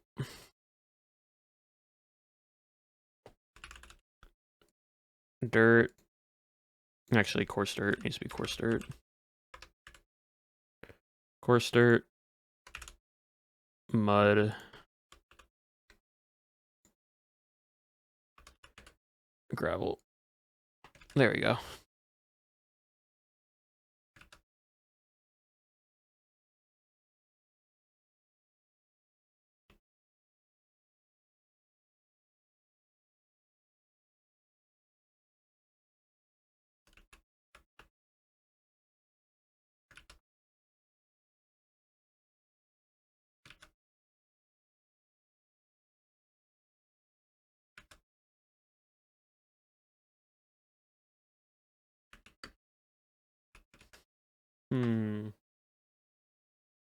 We'll just become that's why I did coarse dirt.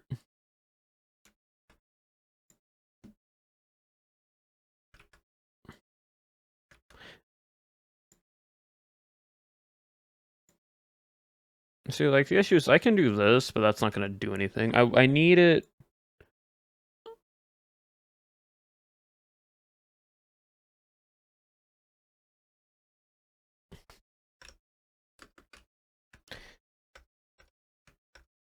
This needs to be smaller on its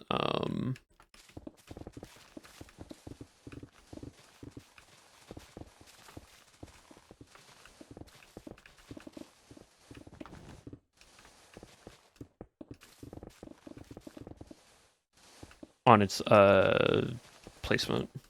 Oh, it's on the rock. Yep, don't need the rock here. It's also a stamp, so we can just paste in another one if we need to later.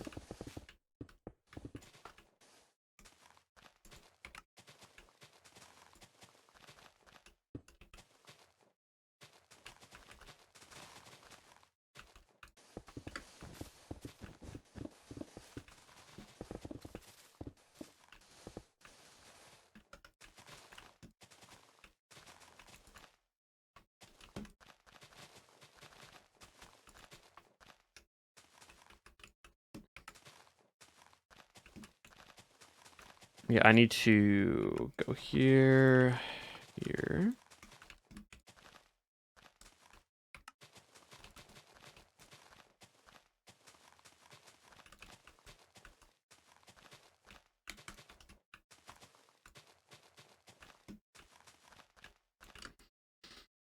See, I need to make a path that goes all the way up to, like, here. I need to basically make a path design of just ruined earth with, like, path of,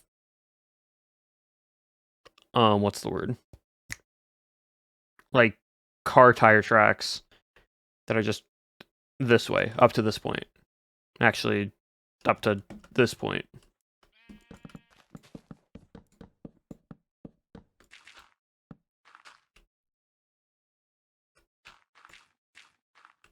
So that's kind of what I need to do.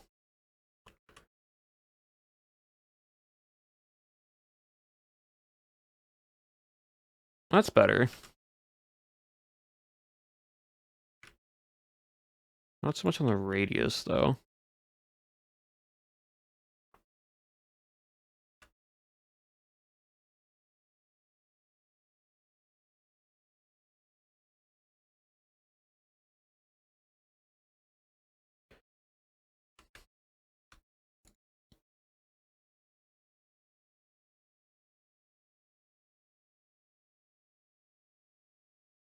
I guess something like that, and then I can bring this into there.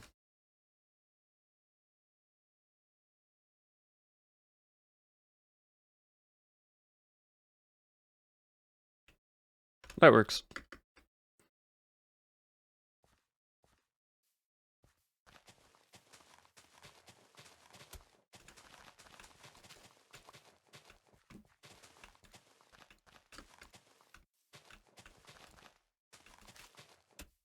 I want to break all this dirt off. Or not dirt, leaves. I can put them back later, but just for the time being, I need to...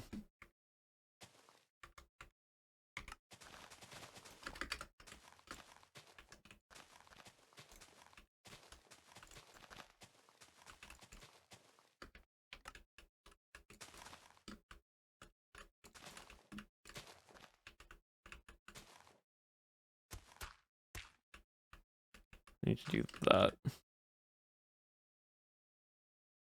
There we go. And then I can take some path and...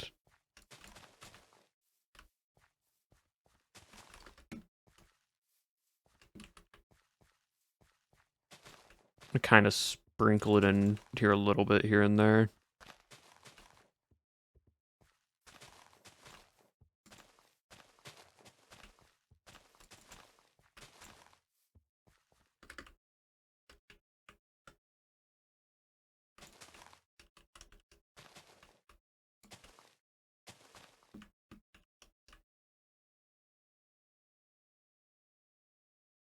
A straight line. It literally, like, you... It wouldn't really much curve because this is a straight line to here, and there's a building that's going to be here. And so there's no point in it having it curve.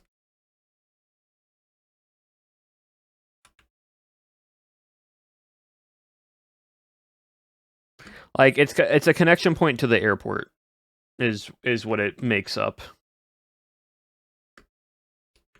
And so, because from here,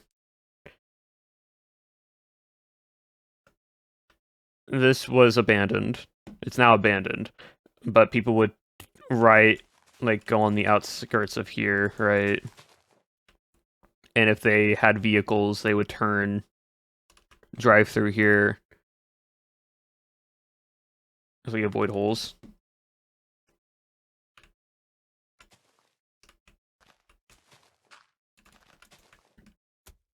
I mean, it's Minecraft, but also these holes are what are from tire marks. It's like it's tire markings. It's just the dirt being spun up enough to where it's deeper than some other points. And if anything, if this was in a quote unquote apocalyptic situation, I don't think people would care too much about the road. I really spawned a chicken there, huh? Crazy.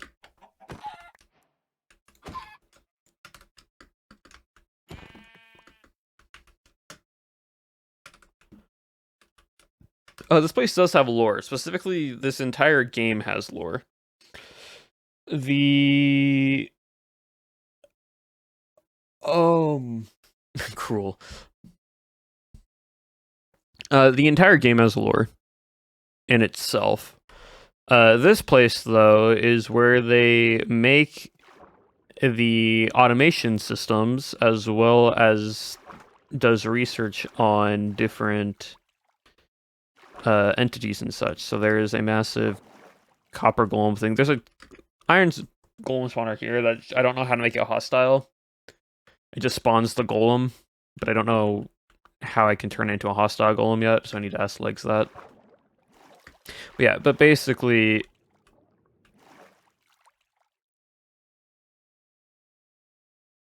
it's connected to the airport. So they would get supplies would come on in, they would then drive it up to here, they can drop off whatever there, which means we have to build and renovate this building a bit. Oh, I am breaking it. Renovate this building.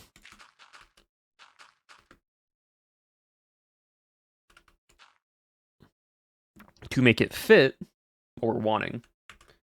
It is a matter of coding. There probably definitely is a way.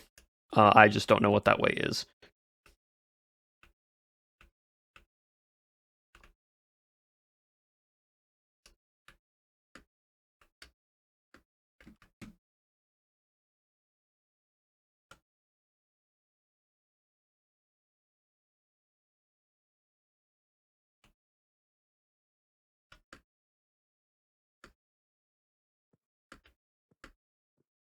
Right, so we need to take this building and rotate it to like fit this way. And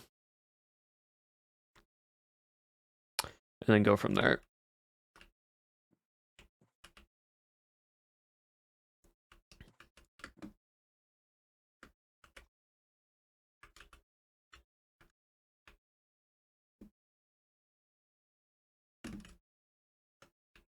Where's the entrance? Entrance is...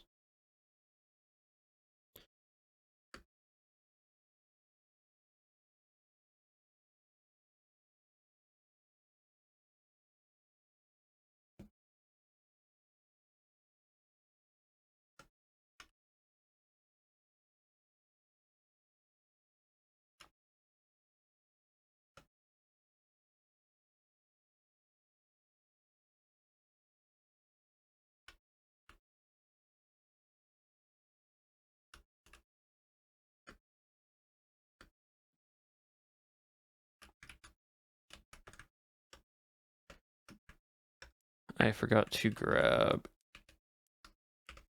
that point. And then I need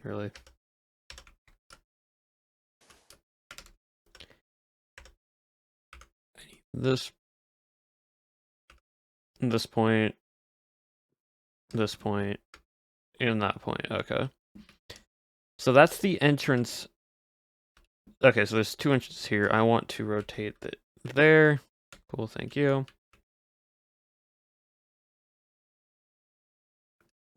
Forward. Then up. No, down one. Then over. Back. Back. Right there works, I think. Yeah, this looks good.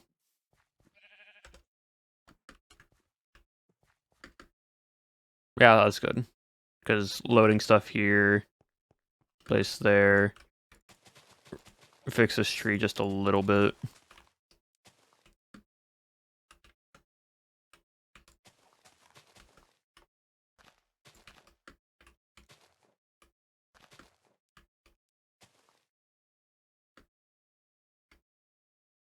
So it's there. We're gonna break. Well, first off, I need to fill all this in.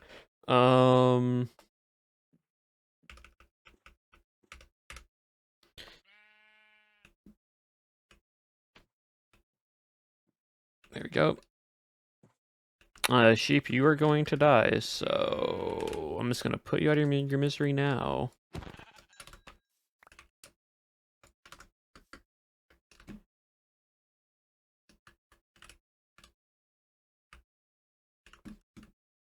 First point, second point.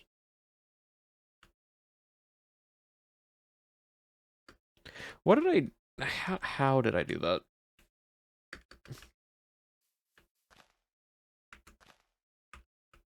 First point, second point. There you go. I don't know how I did that the first time. We'll do that. And then come on through, break this out.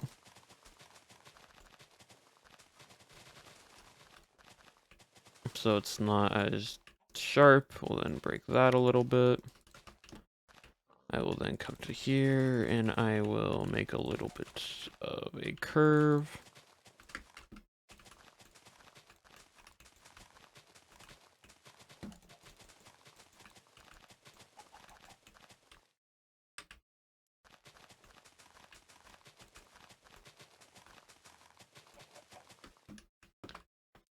Sort out charger wires. She bought some.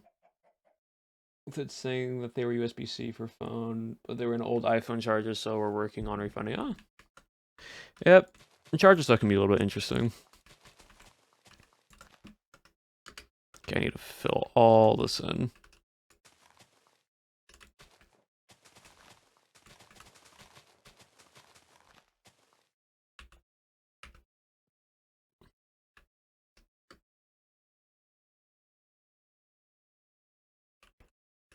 Cool. 0.1, 0.2. Okay, cool. It's now on a platform-ish. I need to make this platform not look like it's just placed here. So I need to make a slope. And then I also have to redo this tree, which shouldn't take too long.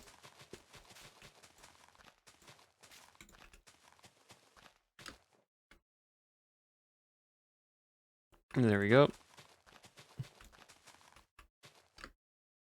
Chat, what do we think? Good little pathway. We'll add more trees, like all right here.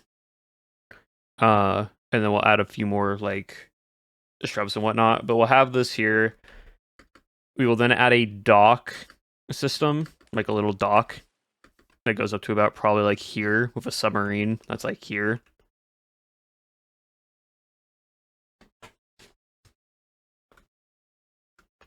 But then we'll go from there. I think like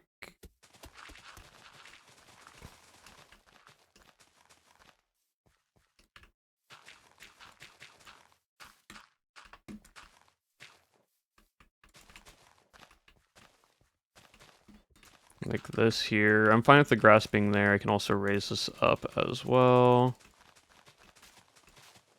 Actually, I can pull this away like this. Yeah, that works.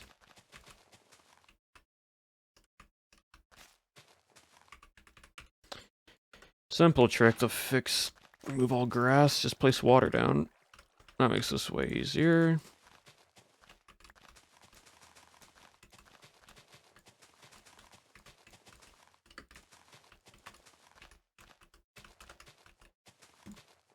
I honestly don't mind the tree just being there. It's a little, just makes it a little bit shorter, but it's not that bad.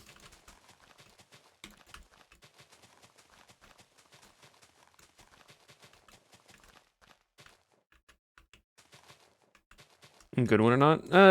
It's dye, so ultimately your hair should grow back to its normal color, and it's hair. So as long as you have no genetic condition that makes you prevent not being able to grow your hair back, you can experiment.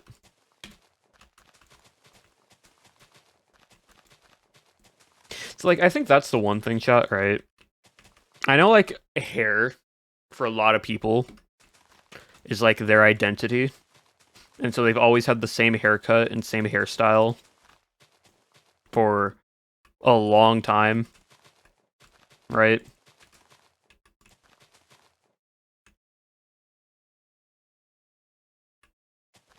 Can eyebrows grow?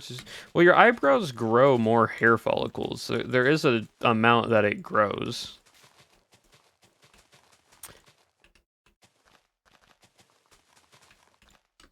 But it's not like the same type of hair. I'm no cosmetologist, so I don't fully know. But my thing is, right, with hair, you can experiment, like if you want to ever experiment and like want to try something different and you're too worried about like the impact that it will have on you, if you want something very simple, cut your hair or let your hair grow out.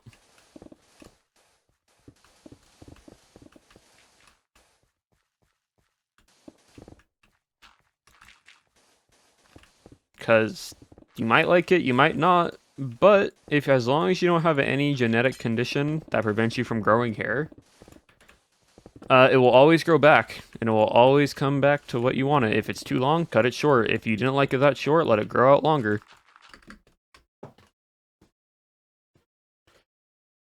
Natural hair, and I'm scared of bleach will ruin it. Exactly. Like that's the thing. Like if you want, you don't even have to dye your hair. Just change your haircut. Like go for a different hairstyle.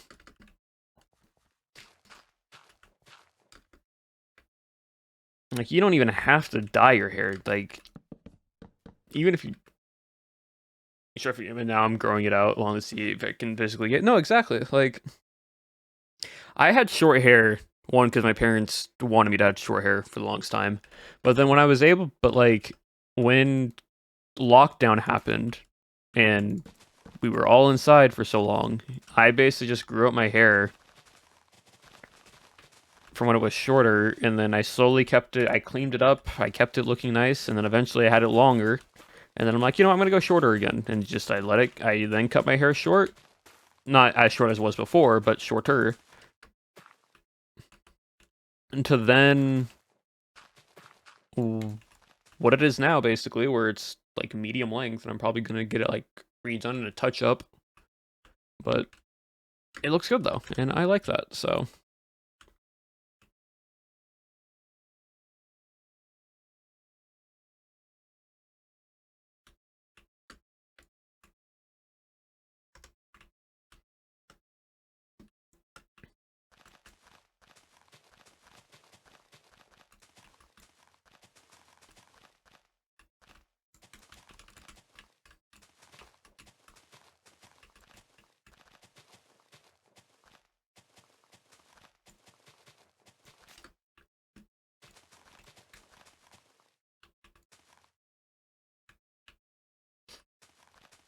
too much effort. No, that's honestly fair. Like the one benefit I loved when my hair was when I cut my hair shorter for like the first time in a while, um, or when not myself specifically, but when I had my hair cut,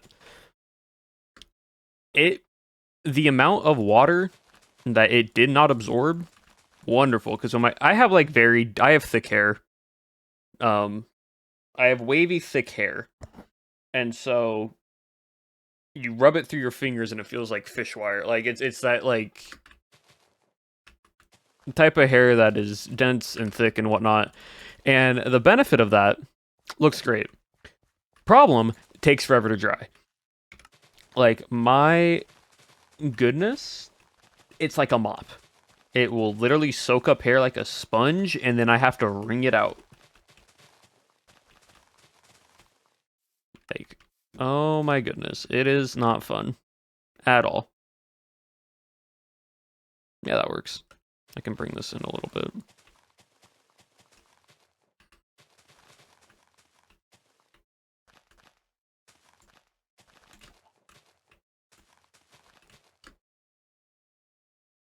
Nice. For years, yeah. It's it's something, and it's yeah, it's a lot. All right, cool. I need to redo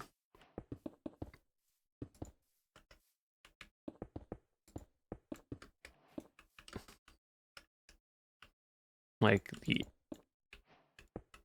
interior and such for this.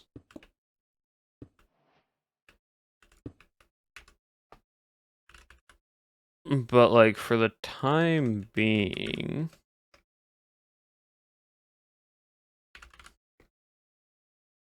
not bad.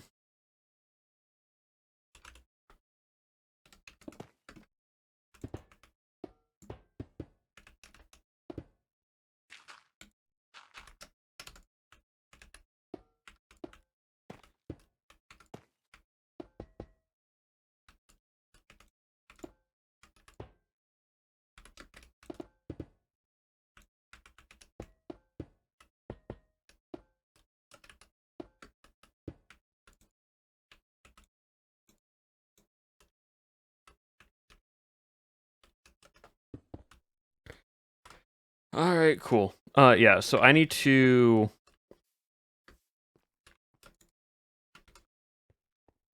fix this up. I need to change some of the interior for this.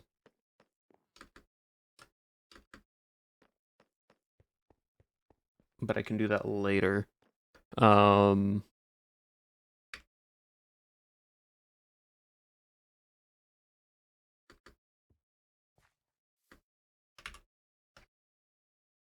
for now though, I think what I'll do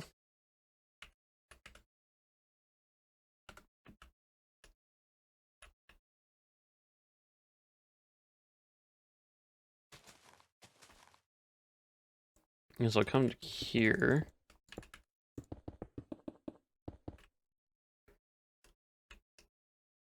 Actually,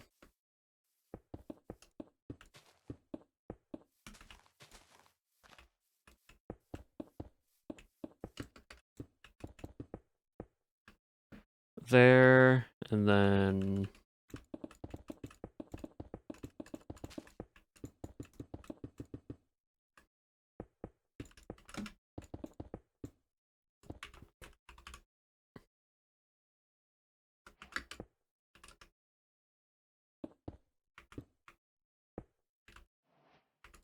I just want to see something real quick. If I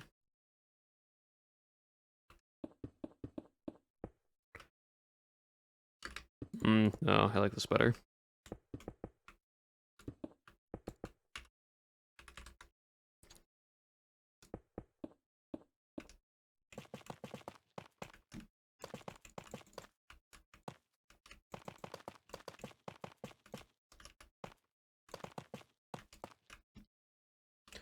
Oh,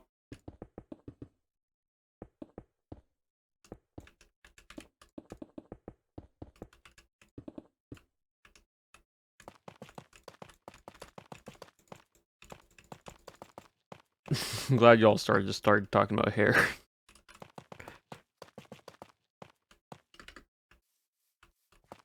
I'm gonna break this open down a little bit.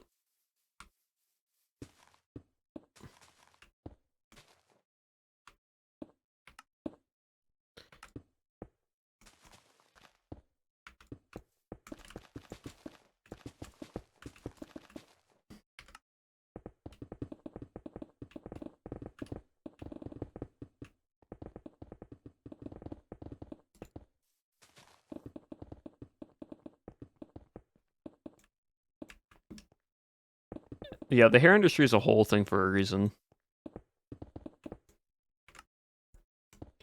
It's why I get all my hair products based off of Korean, from Korean hair companies.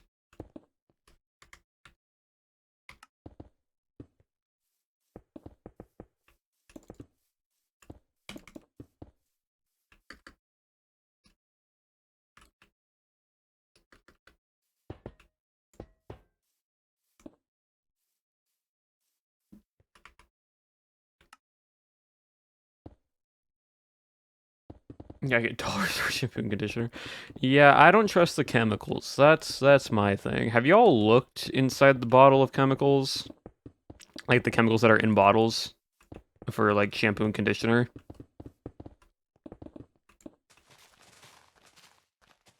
It's crazy what some products say are shampoo, like a conditioner, like a moisturizing like conditioner for your hair, right?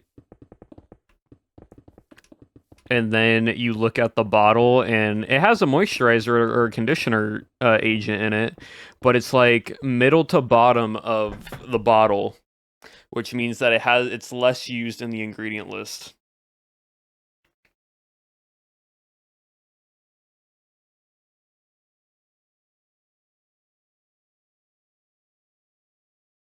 Like it's crazy. It's actually crazy.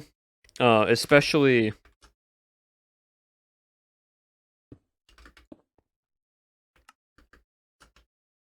what is it?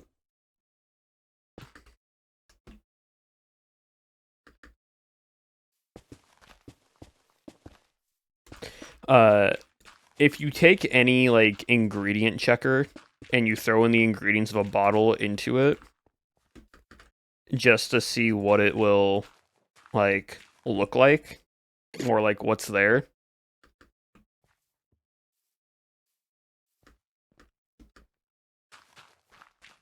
Like what is it? I read one bottle, right? And it was a shampoo, right? So clean it strips the oils from the scalp, right?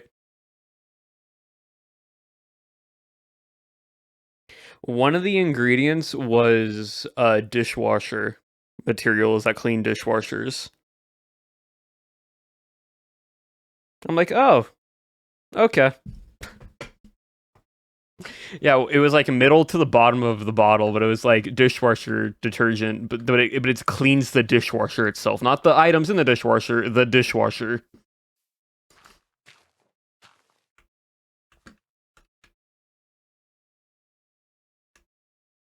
As in dishwasher cleaner, yes, but specifically for the dishwasher, not like the plates and the cups and that. Like specific, yeah, yeah, because it's the chemical components. It's a cleaning agent. It's a cleaning agent, and that's what it does. It cleans your scalp. We just don't read the ingredients because people don't like actually read into what the ingredients are. And if people did, you would see a lot of stuff in there you probably don't want to read. Are industrial, yeah, 90% of soaps are just diluted industrial detergents. Which, fun fact, by the way. So if you ever have a uh shampoo or conditioner or whatever, right, for your hair, and it's like, oh, it uses XYZ natural product in it, right? If the first ingredient is water, and then like say like say oh uses rosemary oil because rosemary oil is an actual ingredient that helps with like hair quality and production, right? Um, if it says water right away, and then the ingredient that it's claiming it has isn't until like middle or bottom of the list, that means that it's primarily water, and then it has other stuff too in it.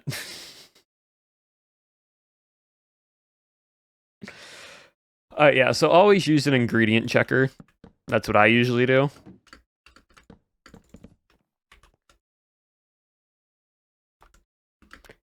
Yeah, so for those who don't know how an ingredients list works, right, we're going to take some signs. Right, so like let's do let's say each of these signs are a different ingredient, right? Actually, let's color coordinate this for y'all just to get a better understanding for those visual learners in chat. 1, 2, 3, 4, 5, 6, right? Say this bottle has 6 ingredients, even though bottles have like 20 plus ingredients in it. I mean, which are some good, which are some bad. Whatever is the top left ingredient, reading from left to right, usually in English. I don't know how it is in other countries, but in the US, reading the bottle ingredients from top left, left to right. Whatever is the top left is what is mostly in the bottle. And then everything in the bottom to bottom right is what's less in the bottle. So for example, say you have sodium adamantate, right? Or sodium sulfate, right? Sodium sulfate and sulfites in general are bad for people who dye their hair, right? Sodium sulfates and sodium sulfites are bad for people who dye their hair, because those products in shampoo and conditioner strip the dye off the hair quicker than other products that don't have it in there, right? So if it's one of the first ingredients, it means it's really strong and there's a lot of it. But if it's towards the end of the bottle, it's not as bad. It's not as bad because there's less of it in there. It's just slightly some of it in there, right? So, like, for example, this is not a sponsor, but I'm just going to pull off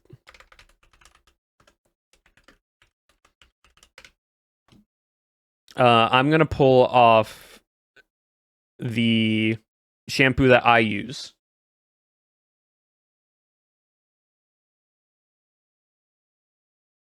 It might be like if you have dyed hair and you use a specific shampoo and conditioner, take the ingredients of that product that you use and throw it into an ingredient checker. Like there are like ingredient spy is what I use for my stuff. Again, not sponsored. But like I use Aromatica's rosemary shampoo. It's a Korean-based company, and usually Korean-based companies use a lot more natural ingredients. They use some chemical ingredients because, of course, you need to for it, but it's nothing on the same like scale, right? So, like, if I copy all the ingredients, I'm not going to throw it up on screen, but I'm just going to do that, and I go to the little ingredient, do analyze product, and I just copy and paste the ingredients in there. Now, some ingredients, it's not going to be able to tell. Like, there's some stuff in here that it doesn't really know about.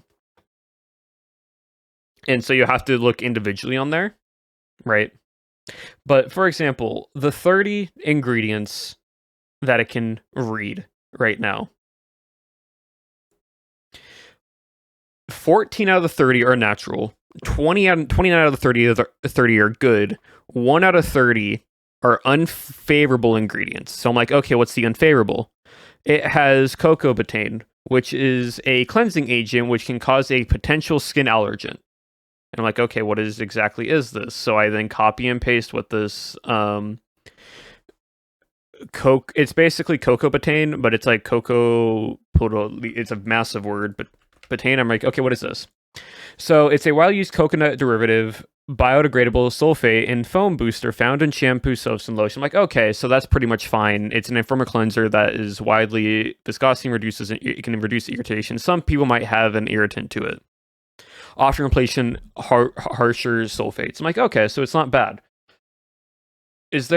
I use Ingredient Spy. There's a ton of ingredients out there. If you just type in ingredient checker list, you can run through there, right? So like, but there's also other ingredients here that it doesn't know about. But a lot of the stuff is like isopropyl alcohol or malt extract, amber powder, eggplant fruit extract, sanctum leaf extract, a little bit of seed oil, naturally found essential oils. And the thing is, though, right, is just because, oh, I paused the music, just because it's in there doesn't mean it's as important, right? So, like, if I type in that, right, this rosemary shampoo, and I read it, I'm like, okay, the first ingredient on here is water, which is fine. Then it goes to the coconut, and then goes to the different butanes, and then it goes to sodium chloride, and then it goes to lactose, and then right around the top, within like the ninth, what is it? Within the 10th ingredient is rosemary leaf extract, which is good. It's towards the top of the bottle. That's a good thing.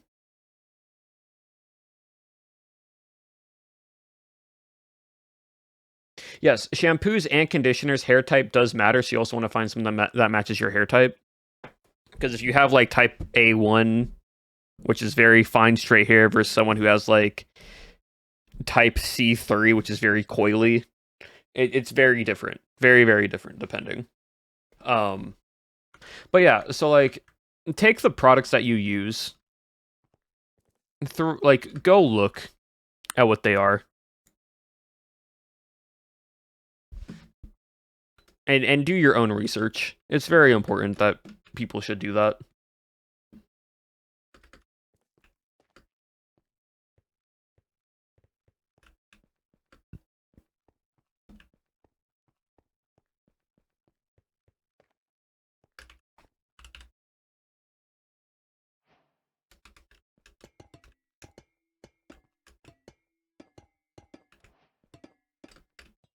And just because streamer says to do something or does it, doesn't mean you have to. But it's always just a good thing just to be safe. Oh yeah, or you're bargain hunting for all your products, yeah.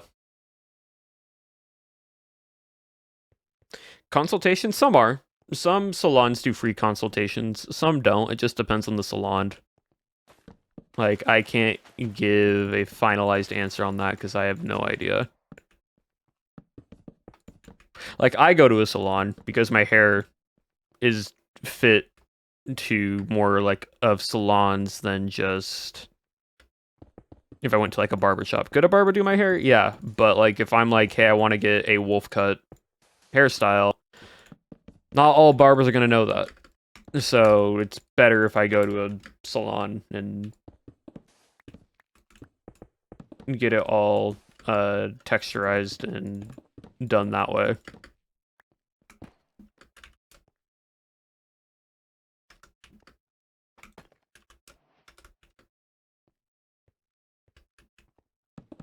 I have wavy hair, so it does curl when it gets really wet, but when it dries out, it becomes more wavy.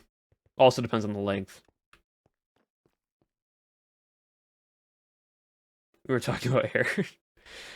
Yeah, no, like, again, I'm very adamant on health and quality. So that's why I'm like, that's why I know things about, like, I have a basic understanding of hair. I have a basic understanding um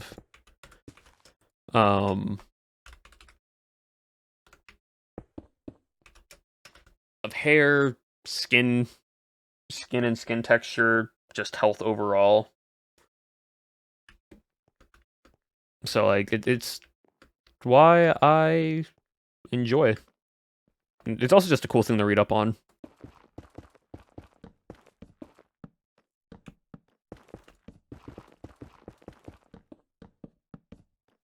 Speaking of health chat, I'm getting on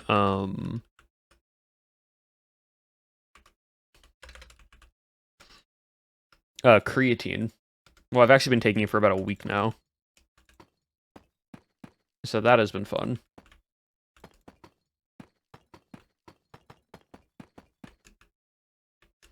So for those who don't know, creatine is a base supplement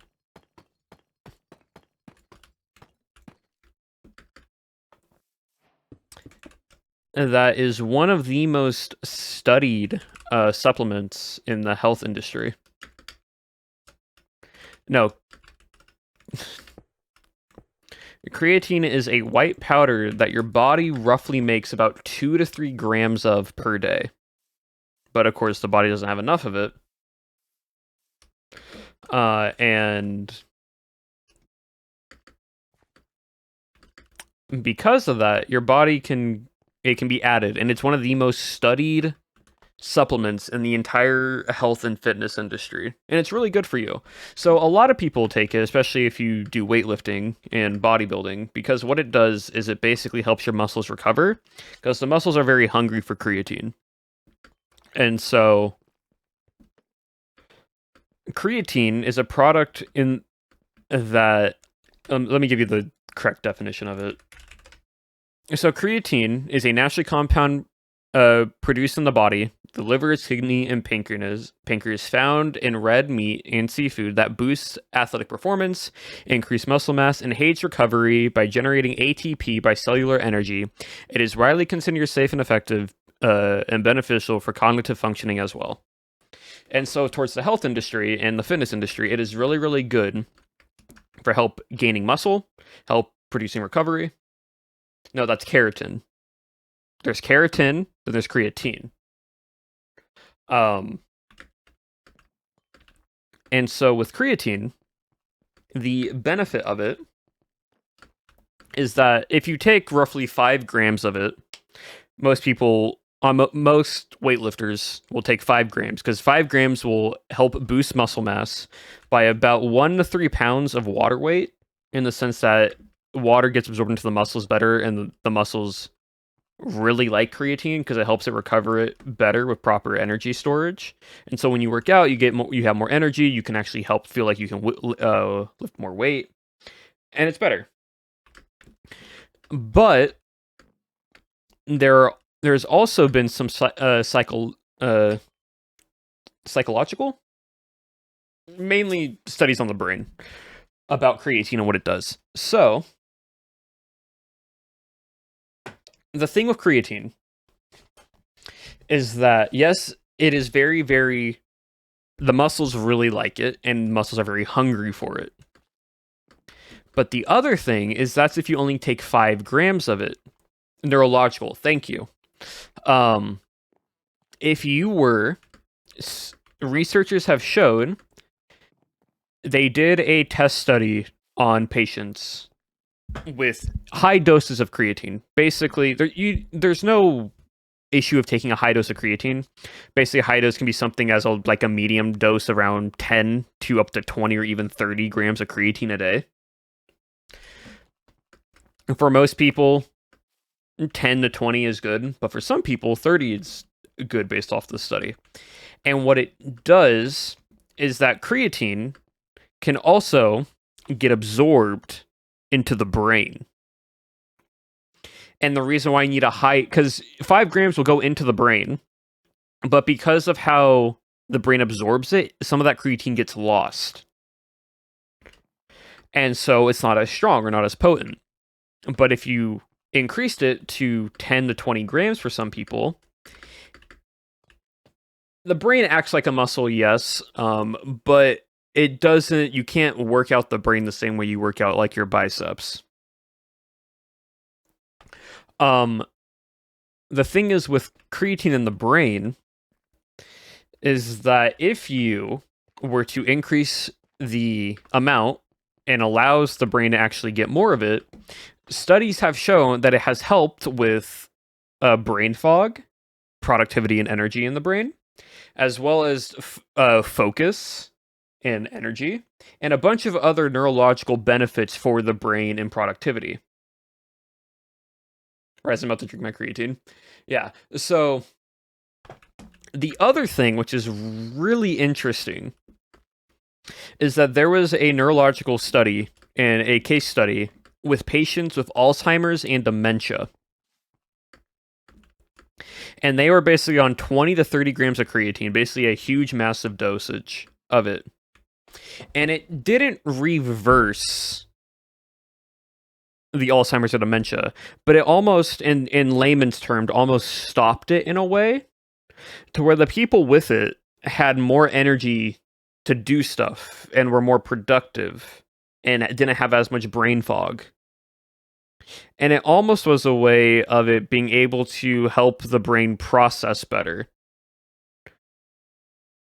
Slowed progression, I don't fully know the full understanding. It might have been something like slowing progression down, but it put it in a way to where the patients that took these high dosage were a lot more productive and active who had Alzheimer's and dementia. And so it's very interesting what this supplement can do for the body and how it is produced.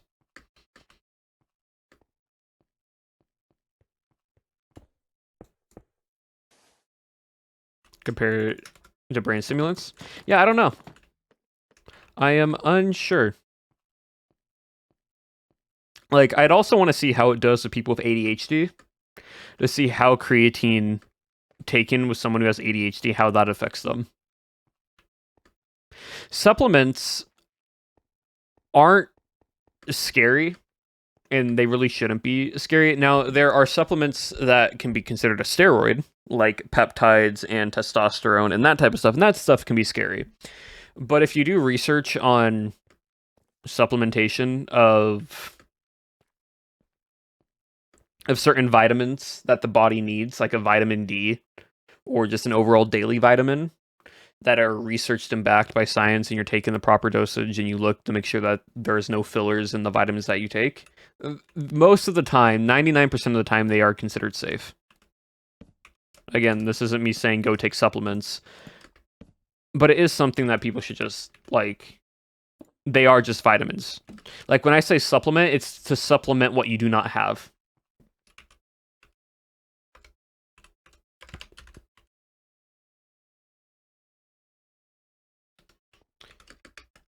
Yeah, as one molecule that benefits. So, like, just because a supplement's being like, oh yeah, a supplement can benefit whatever, you need to always do research. That's why it's like, I only do reviews. I only take supplements that are from high reviews or high studied, and so on and so forth. Like, the only supplements I take, chat, and this is me, is a multivitamin, pumpkin seed oil, vitamin D, and now creatine. That's it. And I literally take the creatine powder and I mix it with my protein powder. That's all I do.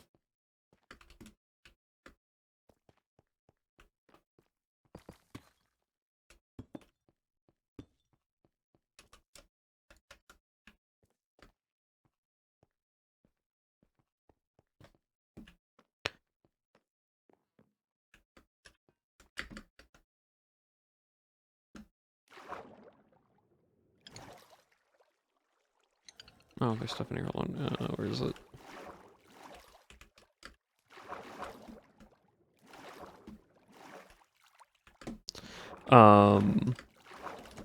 But yeah, it's. Oh gosh, darn. Okay, luckily there's nothing in here. That's.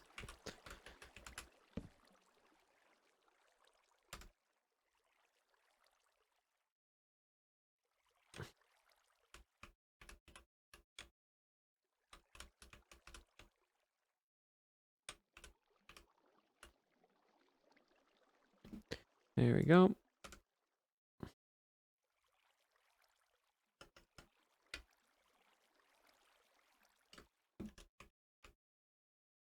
Cool.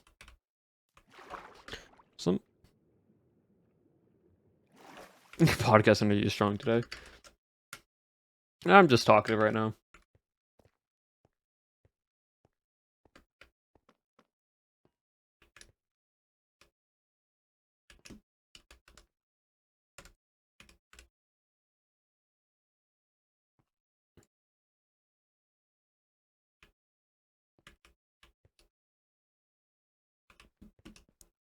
And then here.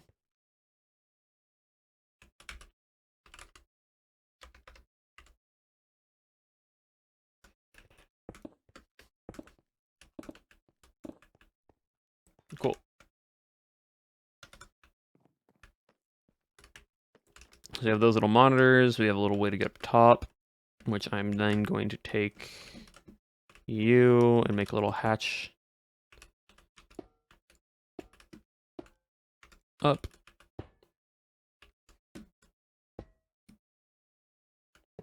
Gonna move you out the way. There we go.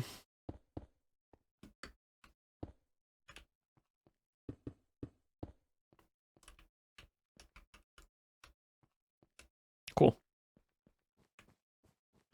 So now people can get on top of the roof.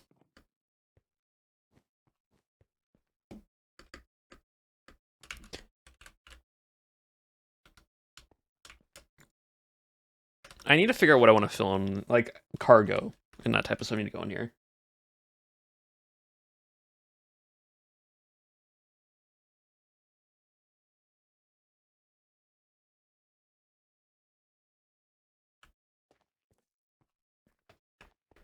Hmm.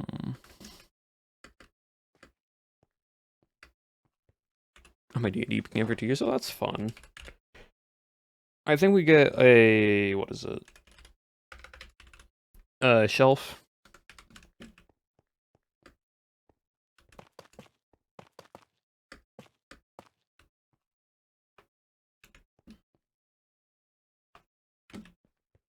So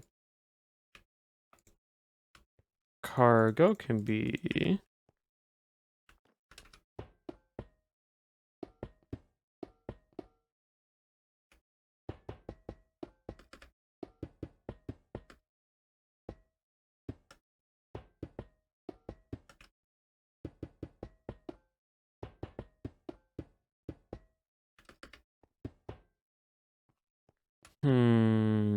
how do I do it? Maybe we get stairs actually. And then we lock those in place there. And then completely, yeah, there we go.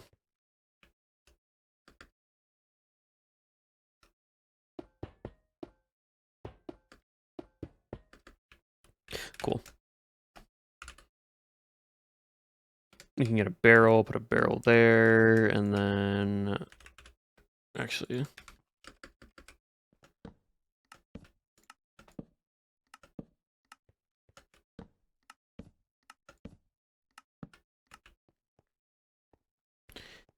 mouse for some reason disconnected. I don't know why my mouse has been like desyncing on my PC for some reason. Like I'll just randomly stop like allowing to look around and it's at random points.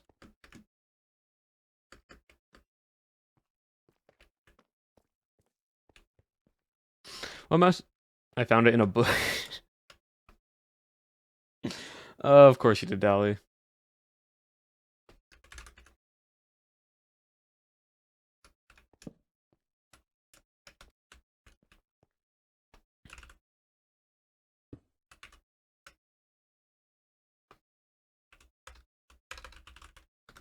What's actually down here? I need to find out real quick.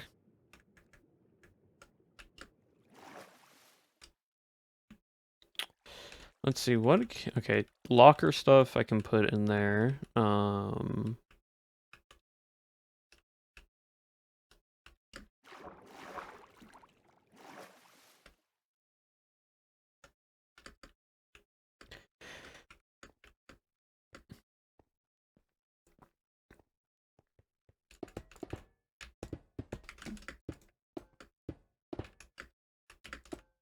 Chat, what can go in here? Like, what supplies could we build that could make sense that would get shipped down there, like cargo wise? Like, if this was a storage area, what stuff would be in here?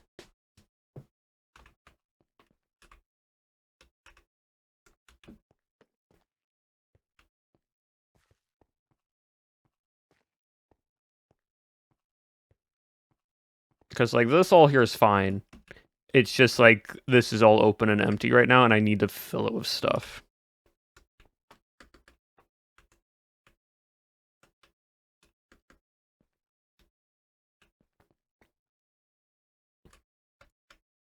Food, water, chemical barrels, air tank, water testing, material, copper, backup tech, brewing. Okay.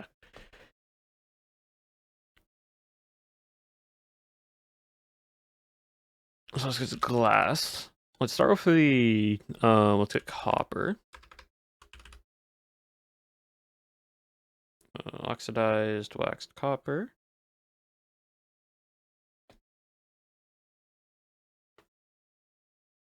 A recycler's down there, which I don't think we would need to add one. Brewing stand stuff. Of course. Let me get some concrete. Let me just like throw some blocks up in here. Oh, wait, I can't. Okay, I can't right there. That's fine.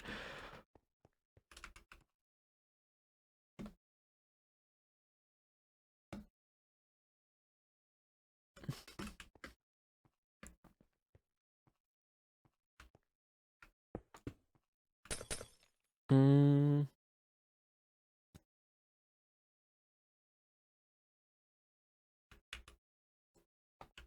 Composters. This can be like a food crate, especially if you had a trapdoor to the top of it. Like food crates. And there we go. On the shelf, yes, actually, we can do that. Hold on.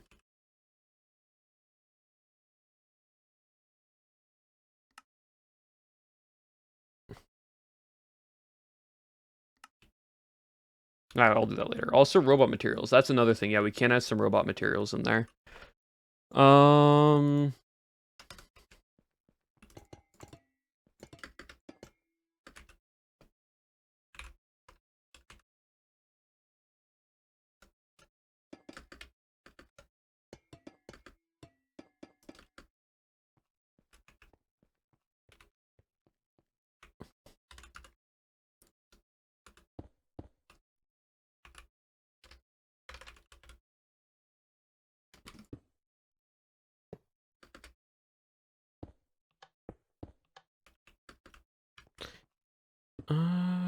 That works.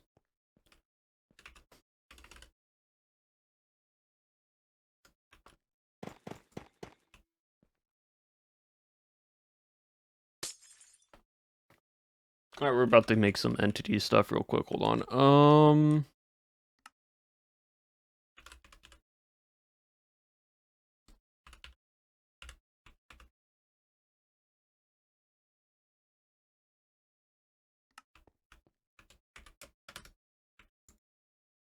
Maybe make it some narrow, up here. Nope, that's not what I meant to do.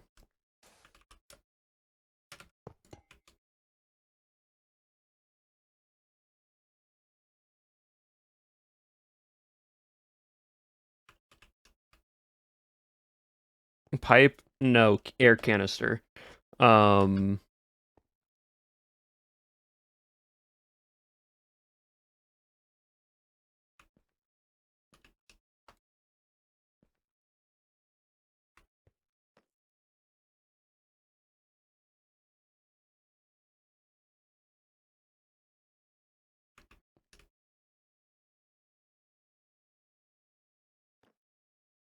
Air canister, pipe, whatever you want to call it, but yeah.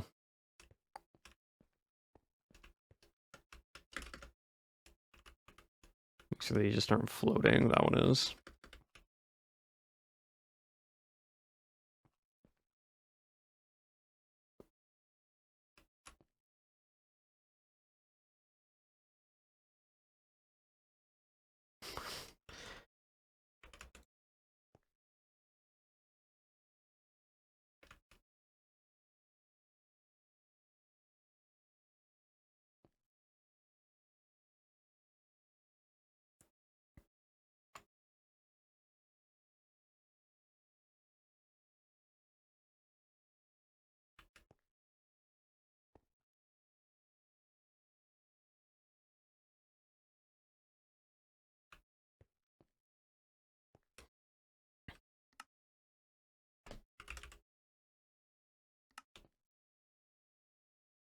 A big button.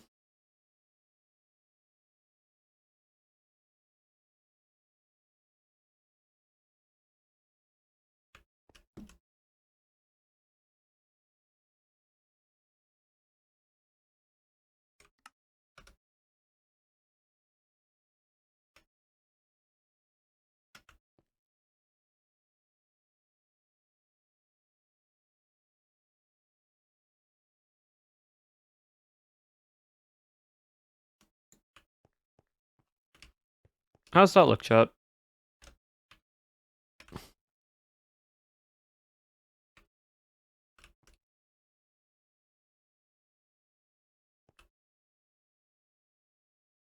I just realized that needs to be on the wrong. That's on the wrong side. Hold on.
And I think I understand how Cleo felt now trying to do all those armor stands in Hermitcraft. My goodness.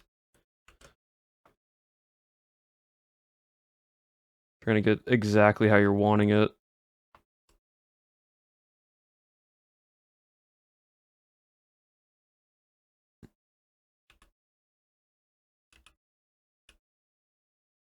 Okay, that works. And I need to delete you. I need to put you on the other side.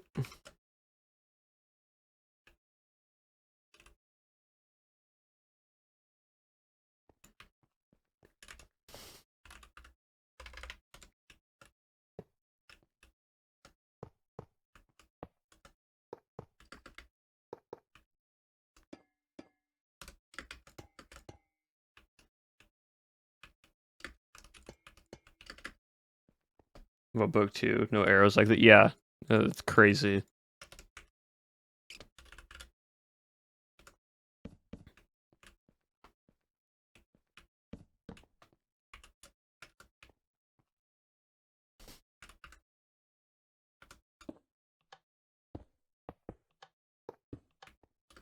Yeah, that works. And then I can take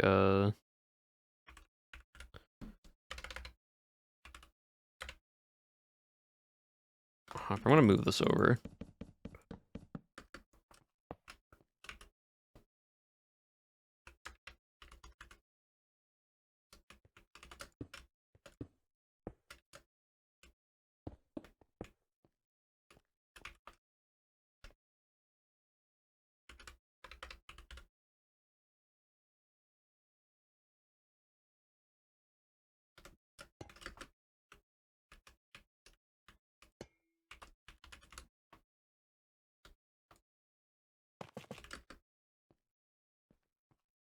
Yep, cool, that works.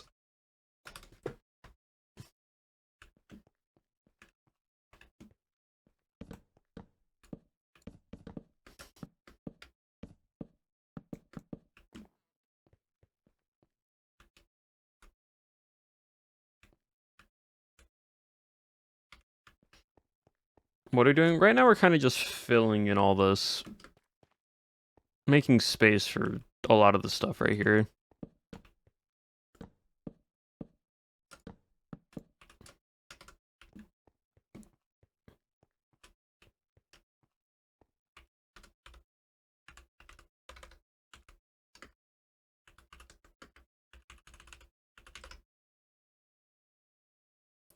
Pressure gauge, pressure gauge.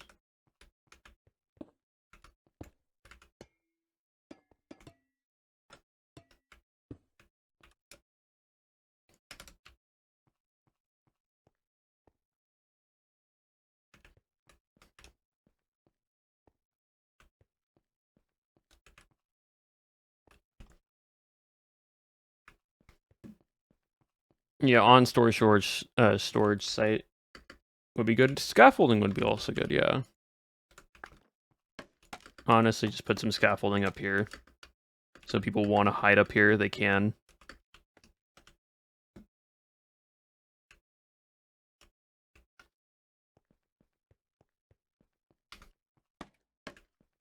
Scaffolding there. Even though you could probably just jump up that way, who cares? What else? Air canisters. Lab equipment somehow. I feel like I need to do some storage stuff here and then some storage stuff back here. And that should be it. Because we can also have storage crates out here. Which I should make a big crate. Hold on, I need to go see something real quick.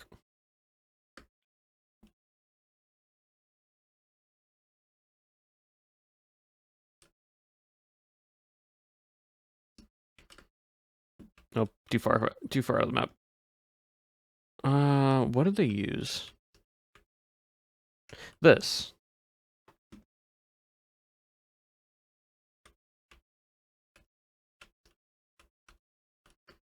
I want to take one of the, yeah, I want to do this.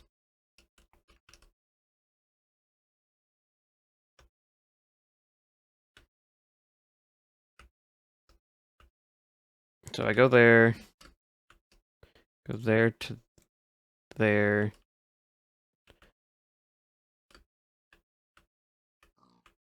Nope, nope.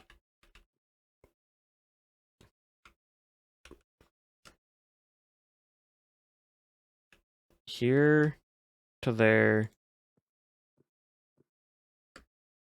There, cool. Okay.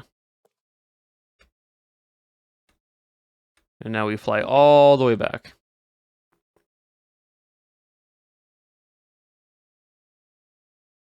I'm filling a whole storage. I'm relocating a whole storage container. Slight difference.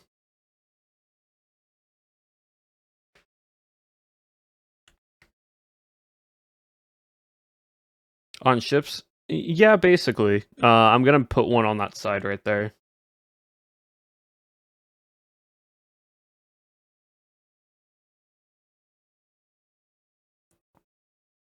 I am just copying and pasting the entire storage container to put it on the other side. That's it. That's what they're called. Shipping container, storage container, potato, tomato.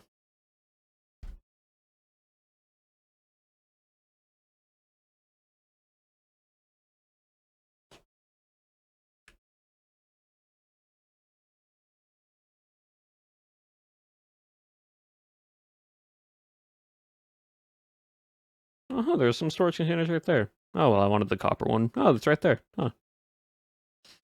Probably could have just taken that one. Oh, well, it's fine. You wouldn't download a storage container.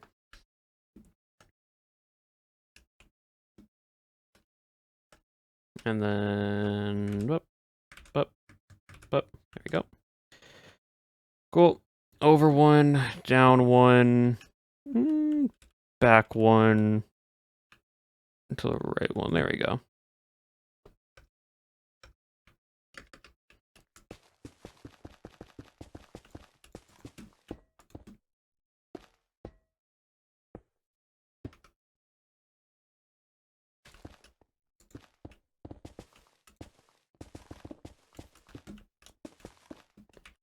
Awesome. And I'm going to get some trapdoors.